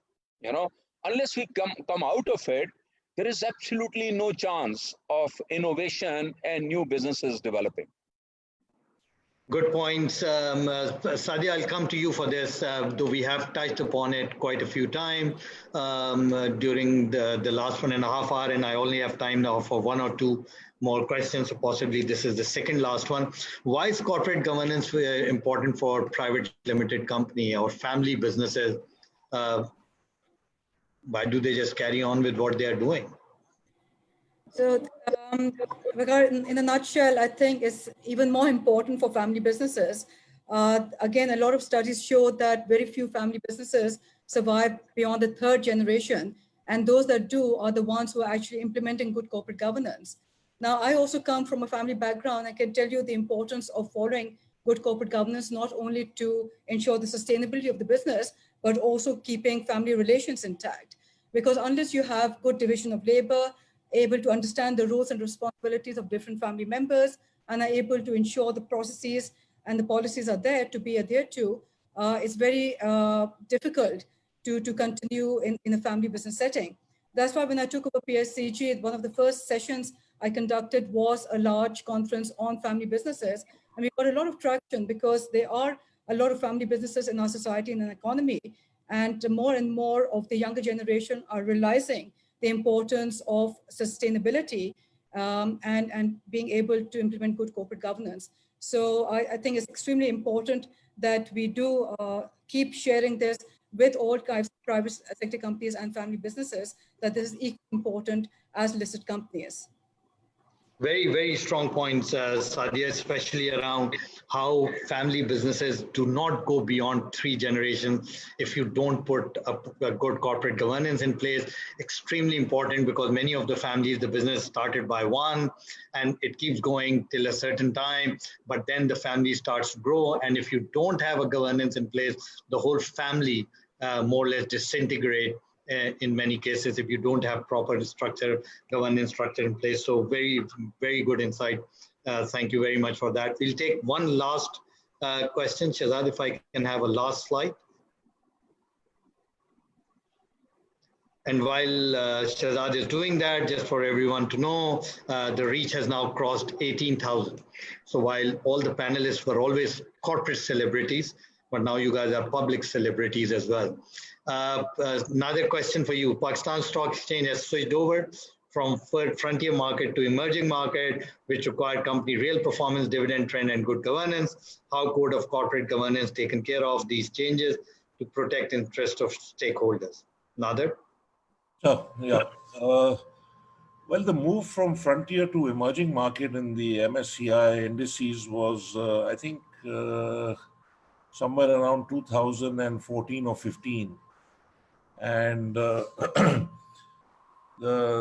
was a mistake by Pakistan to move upwards, because what we are now in that index is, I think, 0.1% or even less than that. Whereas in the frontier market, Pakistan carried 8 or 9% weight. So people were much more interested in Pakistan before it became an emerging market. In fact, just last week, we were on a call with the MSCI people discussing all this, but there's not much they can do. To come to this question, iska koi direct relevance, I can't say how Code of Corporate Governance has taken care of these changes, because the emerging markets are not looking at the Code of Corporate Governance. The index is not. It's looking at market capitalization and a few other factors like how does the stock exchange function, how clearing and settlement works, and so on. So iska direct link nahi hai between being a frontier or an emerging market. So, I mean, the answer is the Code of Corporate Governance is the same, whether you are frontier or emerging. That's it. You're muted. Veqar, you are muted. I'm sorry. Thank you. Thank you, Nadir. Thank you, all the panelists. We are done with this part of the webinar. Now I will hand over to Shehzad for his rapid fire round. I'll come back and ask for concluding comments from all the panelists before we say adios and goodbye to everyone. Shehzad, over to you. You can announce the poll results as well. Thank you, Veqar sir. Amazing session, माशाल्लाह। वकार साहब, आपके साथ ना time का पता ही नहीं चलता कि टाइम कैसे गुजर गया। I am telling you honestly, हमने बाकी वेबिनार किए हैं बट हमें टाइम का थोड़ा सा होता है कि इतना टाइम हो गया, आपके साथ पता ही नहीं चलता। I think we should have a 4 hour webinar next time with you इंशाल्लाह। सो उसके बाद जरूर पता लग जाएगा। जी, तो सबसे पहले एक इम्पोर्टेंट अनाउंसमेंट है। So CFO Club and IBP are coming with Pakistan's first virtual career fair, and inshallah it would be a big career fair. इसमें कोई 50 के करीब पार्टिसिपेटिंग कंपनीज होंगी, उनके HR होंगे, और हम इंटरेक्शन कराएंगे अपने जितने भी पार्टिसिपेंट्स हैं उन तमाम HR से। उसमें कुछ इंटरव्यूज भी होंगे। अच्छा, इसके अलावा ये हम प्लान कर रहे हैं in the month of September, but from now onwards we will hold some webinars on virtual career fair, starting with follow your passion, that is on this Thursday. तो इस थर्सडे को रजिस्ट्रेशन लिंक इंशाल्लाह आपके साथ कल share हो जाएगा। Please register for this. This is about follow your passion. हमारे पास इसमें और भी बहुत सारी चीज़ें हैं, फॉर एग्जांपल लिंक्डइन की टिप्स हैं, इंटरव्यू की टिप्स हैं, करियर एडवाइजरी है, मेंटोरिंग है, और बहुत सारे लोग, आप मुझे चैट में या कमेंट्स में बताएं कितने लोगों ने लिंक्डइन पे अपनी SSI चेक की है। Tell me in comments. So whenever I discuss this question with many of my colleagues, they don't even know about what is SSI. So you should be knowing about SSI. फिर LinkedIn is a database. Do you know कि उस database को आप कैसे use कर सकते हैं? तो ऐसी बहुत सारी tips हैं। तो ये पूरा प्लान है, उसमें हम ये भी बात करेंगे कि फ्यूचर रोल्स क्या होगा, for example future of a CFO, और कैसे रोल्स डिराइव हो रहे हैं डिजिटलाइजेशन। हम रिस्क मैनेजमेंट की भी बात करेंगे, कंप्लायंस की भी बात करेंगे। So you wait for this. Inshallah, we are coming soon, starting this Thursday. So this was an important announcement. Let me stop share this. Ji, so coming up with rapid fire questions. So there is a brief on this. Rapid fire में हम अपने तमाम panelist और moderator से कुछ question पूछेंगे। They have 5 to 10 seconds each to respond on these rapid fire questions. तो पहला क्वेश्चन आपसे ये है, please respond with one liner on following pillars of corporate governance. सबसे पहला ये है, आपका क्या व्यू है अकाउंटेबिलिटी के बारे में? जी, स्टार्टिंग विद असद अली शाह साहब। It's a good concept. अच्छा, इसमें मेरा आपसे रिक्वेस्ट है, आप सब अपने माइक अनम्यूट कर दीजिए so we can move very rapidly. जी, असद अली शाह साहब। I said it's a good idea. जी, नादिर साहब। गांधी जी, अगर चोरी करेंगे तो अकाउंटेबल होंगे, चोरी नहीं करेंगे तो अकाउंटेबल नहीं होंगे। नाइस। जी, सलमान साहब। I think among all the pillars, this is by far the most important pillar. Great. Sadia. Accountability should start from the top and be across the board. Great. Veqar sahab. If you want responsibility, face accountability. Great answer. अच्छा, जो participants या viewers हैं, चाहे वो Facebook पे हमें देख रहे हो, लिंक्डइन पे देख रहे हो, या इस वक्त हमारे साथ जूम पे मौजूद है, आप भी अपने अपने व्यूज दीजिए। तो सेकंड पिलर है फेयरनेस। जी, असद अली शाह साहब। I think fairness and accountability go together. Equity and accountability, both combined, create value. Great. Nadir sahab. I mean, what comes to mind is, I would say, fairness to all stakeholders. Amazing. Ji, Salman sahab. I think fairness can only be implemented if you have a system in place in totality. Sadia. I think what is defined as fairness depends very much on the moral compass of the society in which we operate and can't be really encoded in rules and regulations. Ji, Veqar sahab. I keep saying this, integrity is ticket to the game. You can't play if you don't have it. Integrity तो अभी आ रही है यार, fairness की बात कर रहे हैं। fairness उसी में आ जाती है। Okay. How about next pillar, audience? Transparency. Asad Ali Shah sir.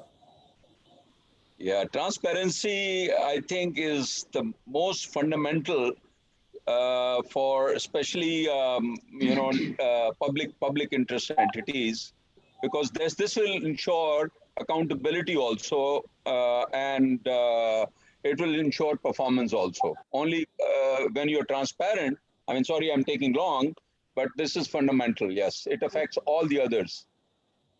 So next time you do it, you will be disqualified. Today as well. So audience, tell me who is the winner for today. So idea is कि आप देखिए who is the most rapid one and who is the most fiery. हमें कुछ fire भी ignite करनी है. So interesting comments के ज़्यादा क्या कहते हैं votes बनते हैं. जी नादिर मैं तो disqualify हो गया. अच्छा इसको अब से देख लेते हैं from now onwards. जी नादिर साहब. I think transparency, if there is public money or public interest, then there must be transparency. Good. Salman sir. The difference of doing business between East and the West is the issue of controlling and trust. And transparency brings in trust. Ji, Miss Sadia. I think transparency cannot be compromised, and adequate documentation is a prerequisite to transparency. Excellent. Veqar sir. So the advantage of being the last is that you get time to respond.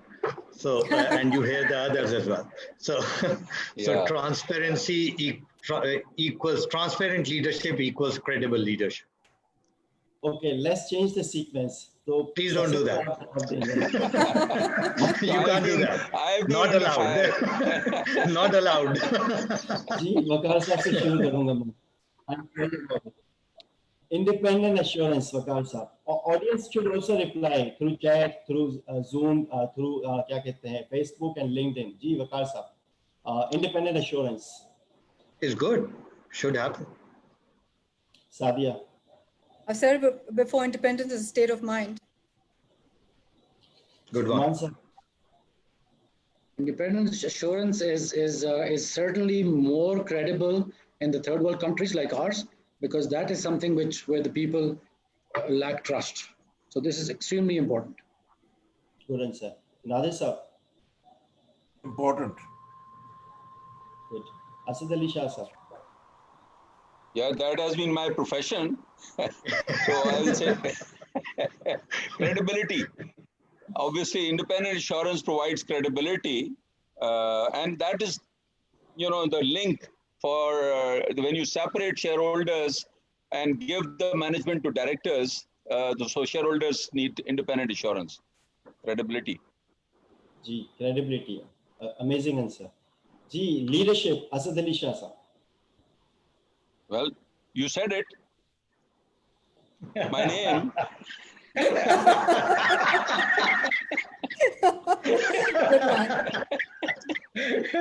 5 points extra for that. Do I have to? I think you. Anyway, leadership is all about tone at the top. Good Setting one. an example, tone at the top. Yeah. Ji, Nadir sir. I don't think any link between corporate governance and leadership. Okay, that was a good one also. Ji, Salman sir. Leadership पे तो 5 घंटे का lecture हो सकता है, but you have to lead through example, and there is nothing else. Just like we talked about corporate governance overall. So if you don't do that by setting up an example, I think there's no leadership. Great. Miss Sadia Khan. I think leadership has to be inclusive, has to be respectful of diversity, and should know the difference between the right thing to do and doing the right thing. Wow, amazing answer. Veqar sir. Practice what you preach.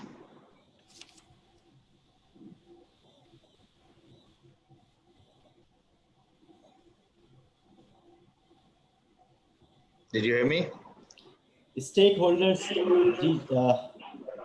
stakeholders engagement. Miss Sadia Khan, आपसे शुरू करते हैं. Stakeholder engagement has to be consistent and open, and it is really at the heart of corporate governance, because you have to bear in mind what their different priorities and beliefs of the stakeholders and try and respect them. Zabardast. Salman sir. Stakeholders' involvement or alignment is the only way you can grow your business effectively, because you're providing the services or the products which are linked to the market. And it's a complete process in itself. Extremely important. Extremely important. Zabardast. Nadir sir. I would kind of rename this and call it shareholder engagement. And so the answer to that one would be alignment of interest for all shareholders. Wow. Asad Ali Shah sir. Well, it creates trust and confidence, essential for trust and confidence on the leadership when you engage the stakeholders. Zabardast jawab. Ji, Veqar sir. It creates purpose for the organization, purpose of why they exist. Okay. So my next question is, which model of corporate governance you favor the most? And I have given you three options: Anglo-Saxon model, continental model, or Japanese model. जी असद अली शाह साहब, आपसे फिर से शुरू करते हैं. I think the Anglo-Saxon model, yeah, that's the Brits are the best. I think that's the fundamental governance comes from that. जी नादिर साहब. जी, I agree with Asad sir. Anglo-Saxon. Okay. Salman sir.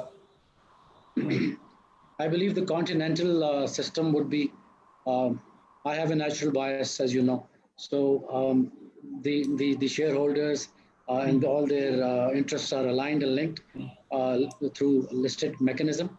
I would think the continental system. What is continental system? Anyway. Ji Miss Sadia Khan. Yeah, I think we've learned a bit from each model, and it's best to have a hybrid suited to our own indigenous needs. Veqar sir. I definitely have a tilt towards Japanese model. Wow, so we have all three options. Next question is, in a digitized world, what steps should be taken to regulate the unregulated? मिसाल उसकी ये है, social media के channels हैं, YouTubers हैं और उनकी hefty earnings हैं. तो नॉर्मली हमें पता है यूट्यूबर्स की जो इनकम है उस पर कोई भी कॉर्पोरेट गवर्नेंस जनरली अप्लाई नहीं होता. So how about that? जी मिस सादिया खान आपसे शुरू करें. जहाँ तक इनकम का सवाल है वो तो आप FPR से बात कीजिए, but perspective, देखिए, whenever you think of regulating a particular sector or entity, you have to bear in mind the twin objectives. One, preventing potential harm to the small shareholders, the policy holders, the small stakeholders. And secondly, are you helping to develop an nascent industry by preventing abuse in the early stages? So अगर ये दो twin objectives हैं, तो then it's worthwhile regulating those particular sectors. A quick comment for audience. Who is the YouTuber among you? चाहे Facebook पे हो, LinkedIn पे हो, YouTube पे हो या अभी इस वक्त हमारे साथ Zoom पे मौजूद हो. Who is YouTuber? Any comments from you? जी सलमान साहब.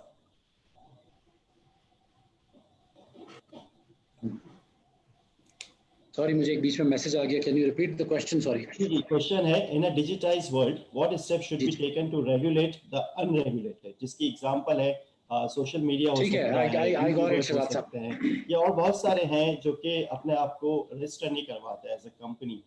ठीक है, कहीं पे भी रजिस्ट्रेशन नहीं होती. I think that is the future. इस पर मैंने पहले भी बात की है.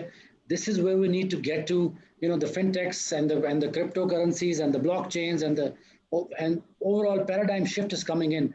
If we don't create a system of regulations to regulate that, then I'm sorry, it'll be chaos. Extremely important right now to start working on that digital corporate governance on the digital world. जी नादिर साहब. I think it's very hard to regulate it independently for a regulator. So maybe if we do want to regulate it, we start with the administrators of these. So when you talk about YouTube, you tell YouTube, yeah, this is what I want. for Pakistan, and then see how that develops. I think it's very difficult to kind of put in some kind of stringent or strong regulation right now, because I don't think we know where this is headed at this point. Great point. To govern the platforms actually. Zabardast. Ji, Asad Ali Shah. I have to add that if it's a choice between banning or regulating, I'm in favor of regulating. Excellent. I think it's very difficult. You see, in the digital world, you need a new mindset for regulation. And the digital world, it's a global village. So it requires international collaboration. And you will see that in future, the world will converge. And, so that's the only way. Wherever the income is generated, it will be found, I mean, from the tax perspective. So it's international collaboration. Zabardast. Ji, Veqar sir. Regulations will evolve. I think our issue, and they are evolving around the world. आपने देखा Facebook के founder को पूरी hearing में public hearing हो गई, वहाँ से चीजें evolve हो रही हैं. So they will evolve. Pakistan में पहले हमने सबसे पहले ये समझना है कि एक डिजिटल वर्ल्ड एग्जिस्ट करती है. हमें अभी तक इस बात की समझ ही नहीं है कि there is a world called digital world. हम सिर्फ फिजिकल वर्ल्ड की, हम फिजिकल दुनिया के लोग हैं. हमें ब्रिक एंड मोटर, बिल्डिंग्स, बड़े बड़े कमरे, मुश्किल कानून, बहुत सारे कानून बड़े पसंद हैं. दुनिया फर्क हो गई. दुनिया, the world has grown at the back of simplicity. Always remember this. Facebook, WhatsApp, Twitter, LinkedIn, Zoom that we are currently, all part of. What is the beauty of this? They are simple. They hide complexity from the user. Complexity backend पे लेके चले जाते हैं. ये नहीं कि complexity नहीं है. उधर laws भी हैं, उधर regulations भी हैं, उधर सारी सख्तियां हैं. वो technology handle करती है. Front end simple है. Digital world की खूबी simplicity है. पहले समझ तो लें कि डिजिटल वर्ल्ड आ गई है. हम अभी उधर पहुंचे ही नहीं. सर, जब समझ आ जाएगी तो फिर सर्विस प्रोवाइडर्स की क्या होगा? अच्छा, next question is how do you rate Pakistan's corporate governance compared with peer countries on a scale of 1 to 5? Quick answer. Ji, 5 being the highest? Ji, Sadia. 5 being the one highest? Being highest or 1 being lowest? 5 being the highest, then 4, 3, 2, 1, or 0 भी हो सकता है. And when you talk about corporate governance, is it the policy or the implementation? The corporate governance environment in Pakistan as compared with peer countries like जो हमारे region की जो peer countries हैं, उससे अगर हम compare करें पाकिस्तान को, तो corporate governance full जो environment है, ecosystem है, उसकी बात. I would give it a 3. I think we have done much more than we give ourselves credit to, but we still have a ways to go. Thank you. Ji, Salman sir. Yeah, I have the World Economic Forum data in front of me because I used to do this for a living before. We are ranked at 80 while compared to India at 42 in certain of these milestones that we're discussing. In certain milestones, we are at 54 compared to India 33.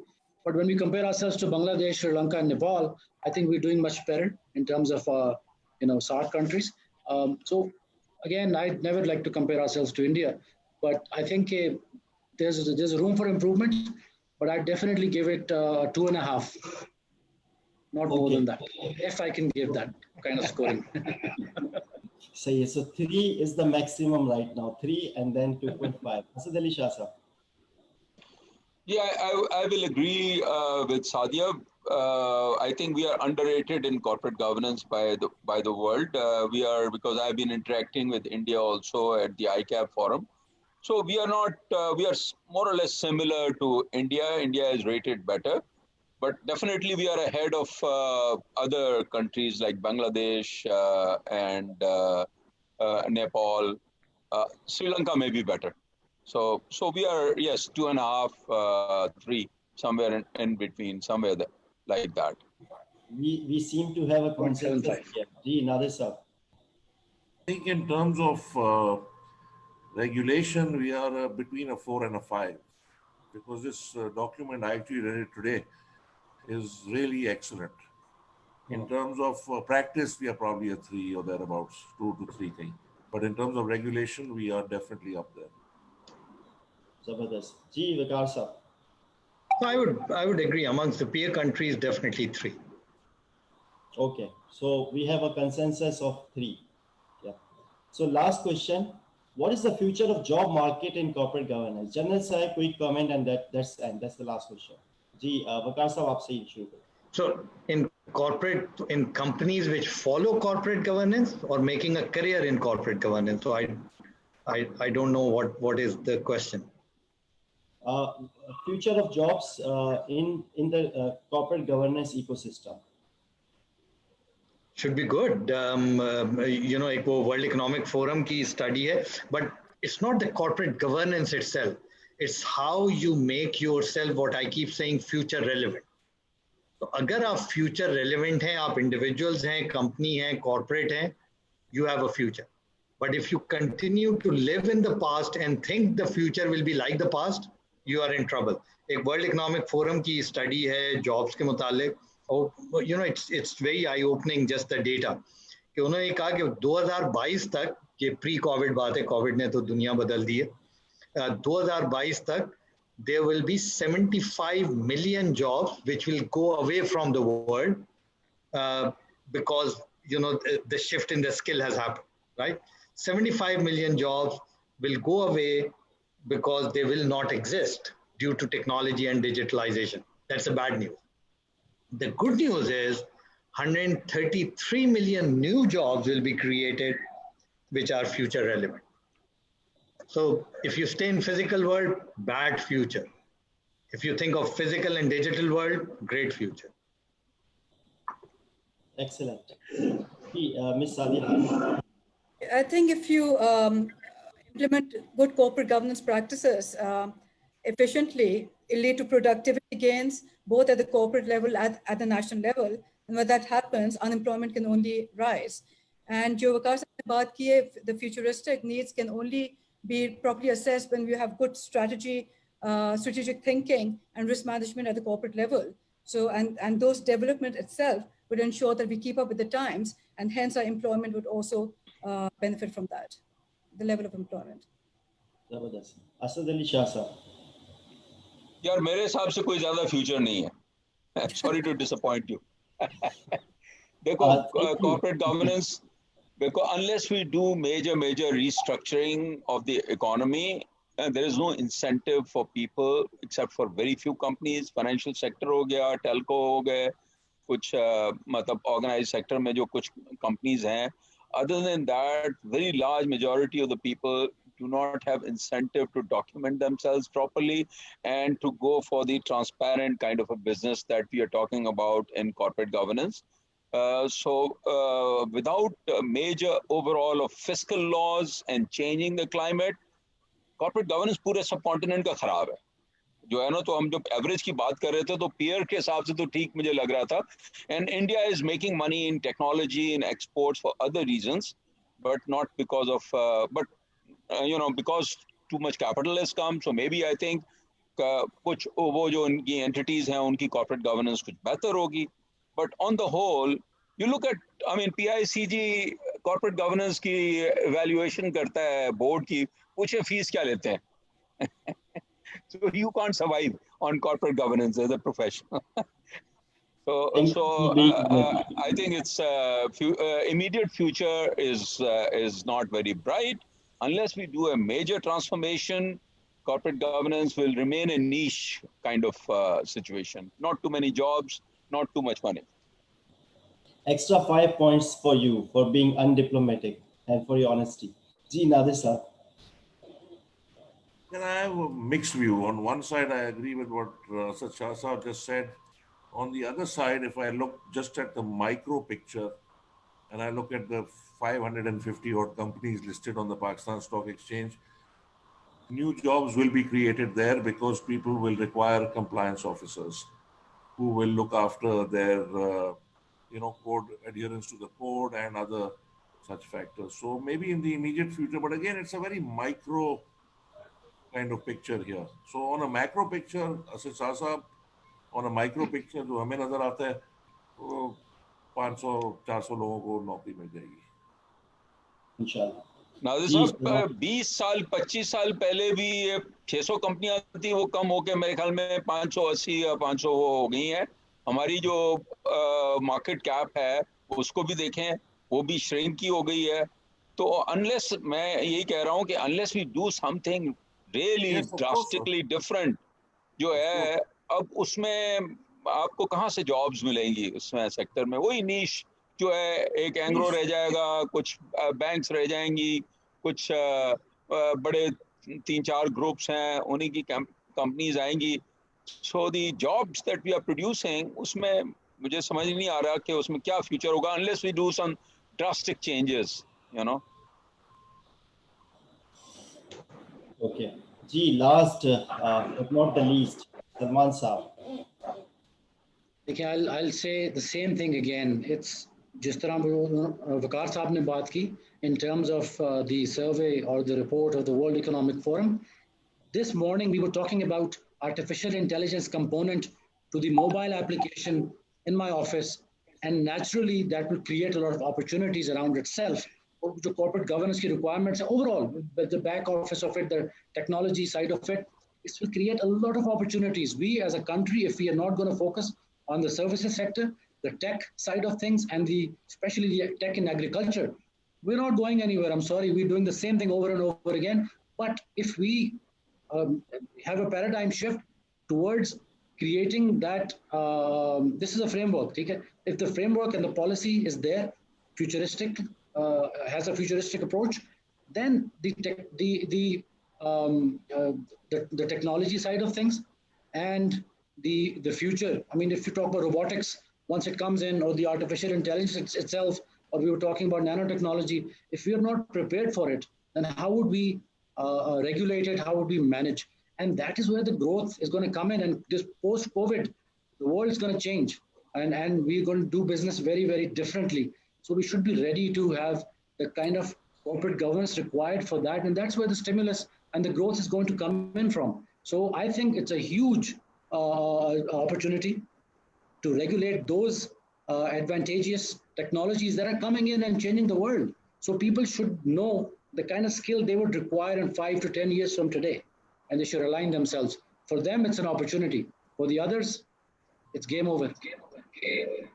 Great. Excellent. I thoroughly enjoyed this rapid fire round. आप तमाम panelist और moderator से गुजारिश है आप भी अपने अपने व्यूज दीजिएगा, बट एक चीज रह गई थी. I would like to share the results of the polls. So I would like to के ऑडियंस को भी पता चले और साथ साथ में हमारे पैनलिस्ट को भी. तो पहला सवाल था, how do you rate corporate governance in Pakistan? तो ऑडियंस ने रेट किया है 61% कहते हैं सेटिस्फैक्ट्री एंड 14% वेरी गुड. 26% का अभी भी कहना है unsatisfactory. Second question, out of following pillars of corporate governance, which one do you consider the most important one? 42% का कहना है fairness and transparency is most important. 34% कहते हैं accountability. बाकी सारे जो हैं वो 7% to 10% है.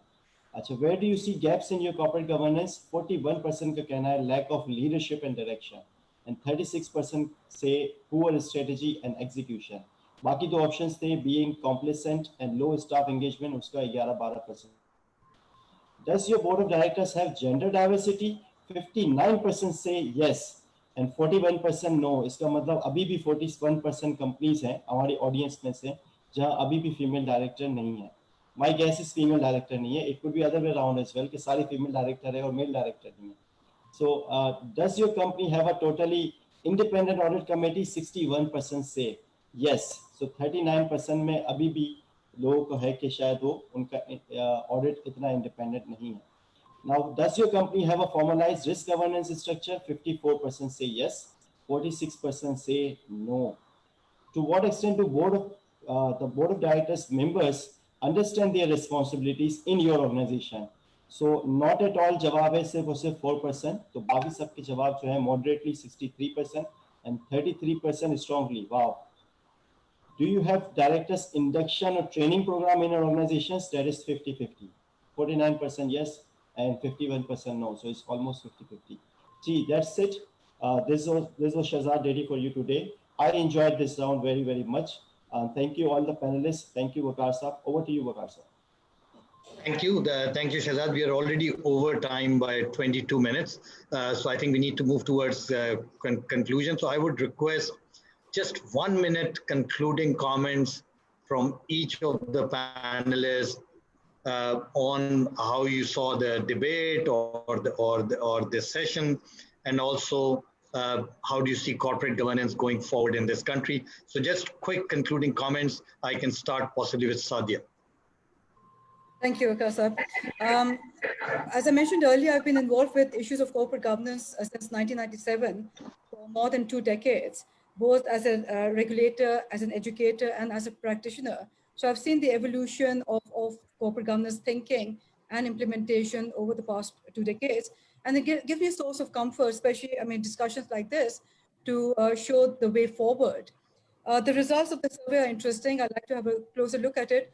At the end of the day, corporate governance is as good as the board of directors as good as the people on it. People who have the stature to stand up to management, people who have the integrity to do the right thing, who have the sense of responsibility to all stakeholders, irrespective of affiliation. And it is that important people's factor that we need to develop by proper training, awareness, and really focusing on human skills. So that's really how I would look at it. This is really what we need to focus on when we talk about corporate governance. Well said. Well said. It's always the people at the end of the day, as Asad also pointed out right at the beginning. Nadir, your concluding comments. I don't have a whole lot to add. I'll echo a little bit of what Sadia said, and said it really depends on the board, and the board is comprised of people. So if people are buying into, I would call it the right way to do business, then we'll see a lot of improvement. If not, it's more of the same coming up. So that's that. Thank you. Thank you. Thank you, Nadir. Salman, your concluding comments? Representing the industry side of affairs, I think if there is a corporate, then only we would require corporate governance. So we should again be futuristic. We need to know where the technology is coming in, where it's going to change the whole paradigm, and we need to start working on shifting our corporate governance rules and structure towards that. And also, for example, simple example. In Pakistan, you have mutual funds in an industry where people have access to it, investing in the secondary markets.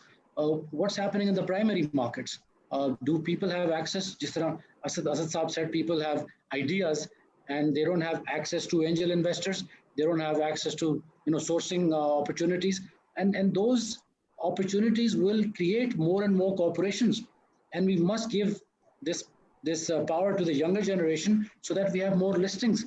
And with that kind of an expansion, I think the code would also need to be a little more futuristic, and that's where the growth will come in from. And I'm not undermining the current strength of the code itself, but I think it's time that we need to wake up and smell the coffee, because the world is passing by and we're standing still.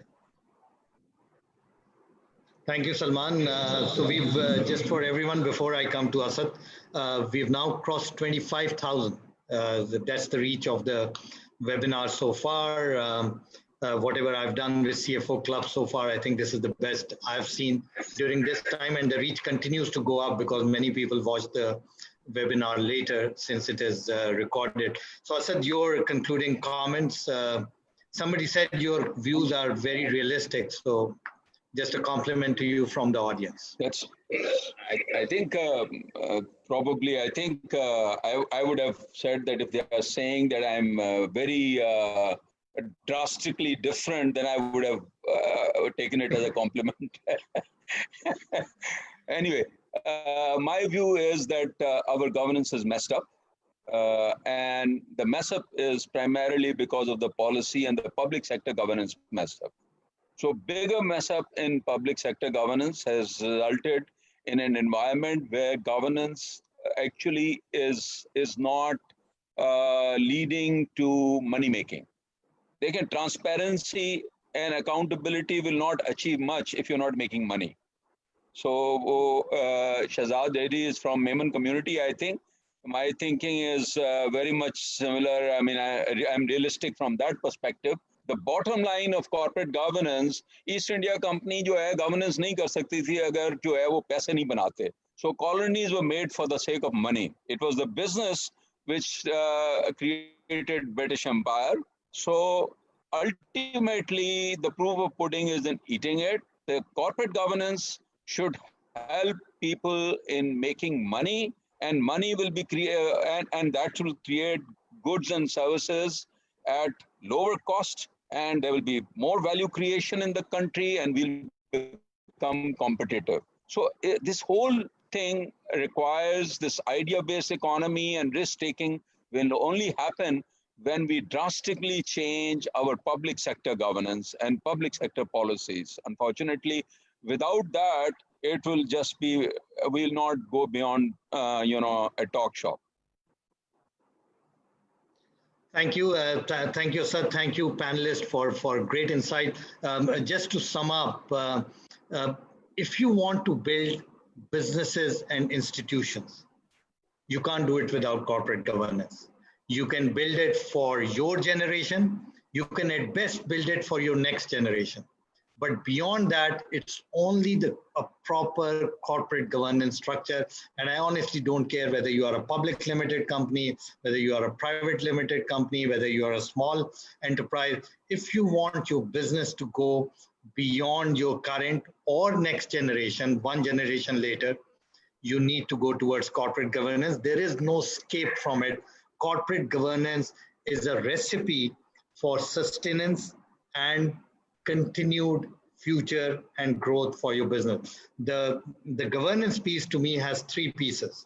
One is the what part, which is the regulation, why, and the documentation or whatever regulation that exists. The other is the why part.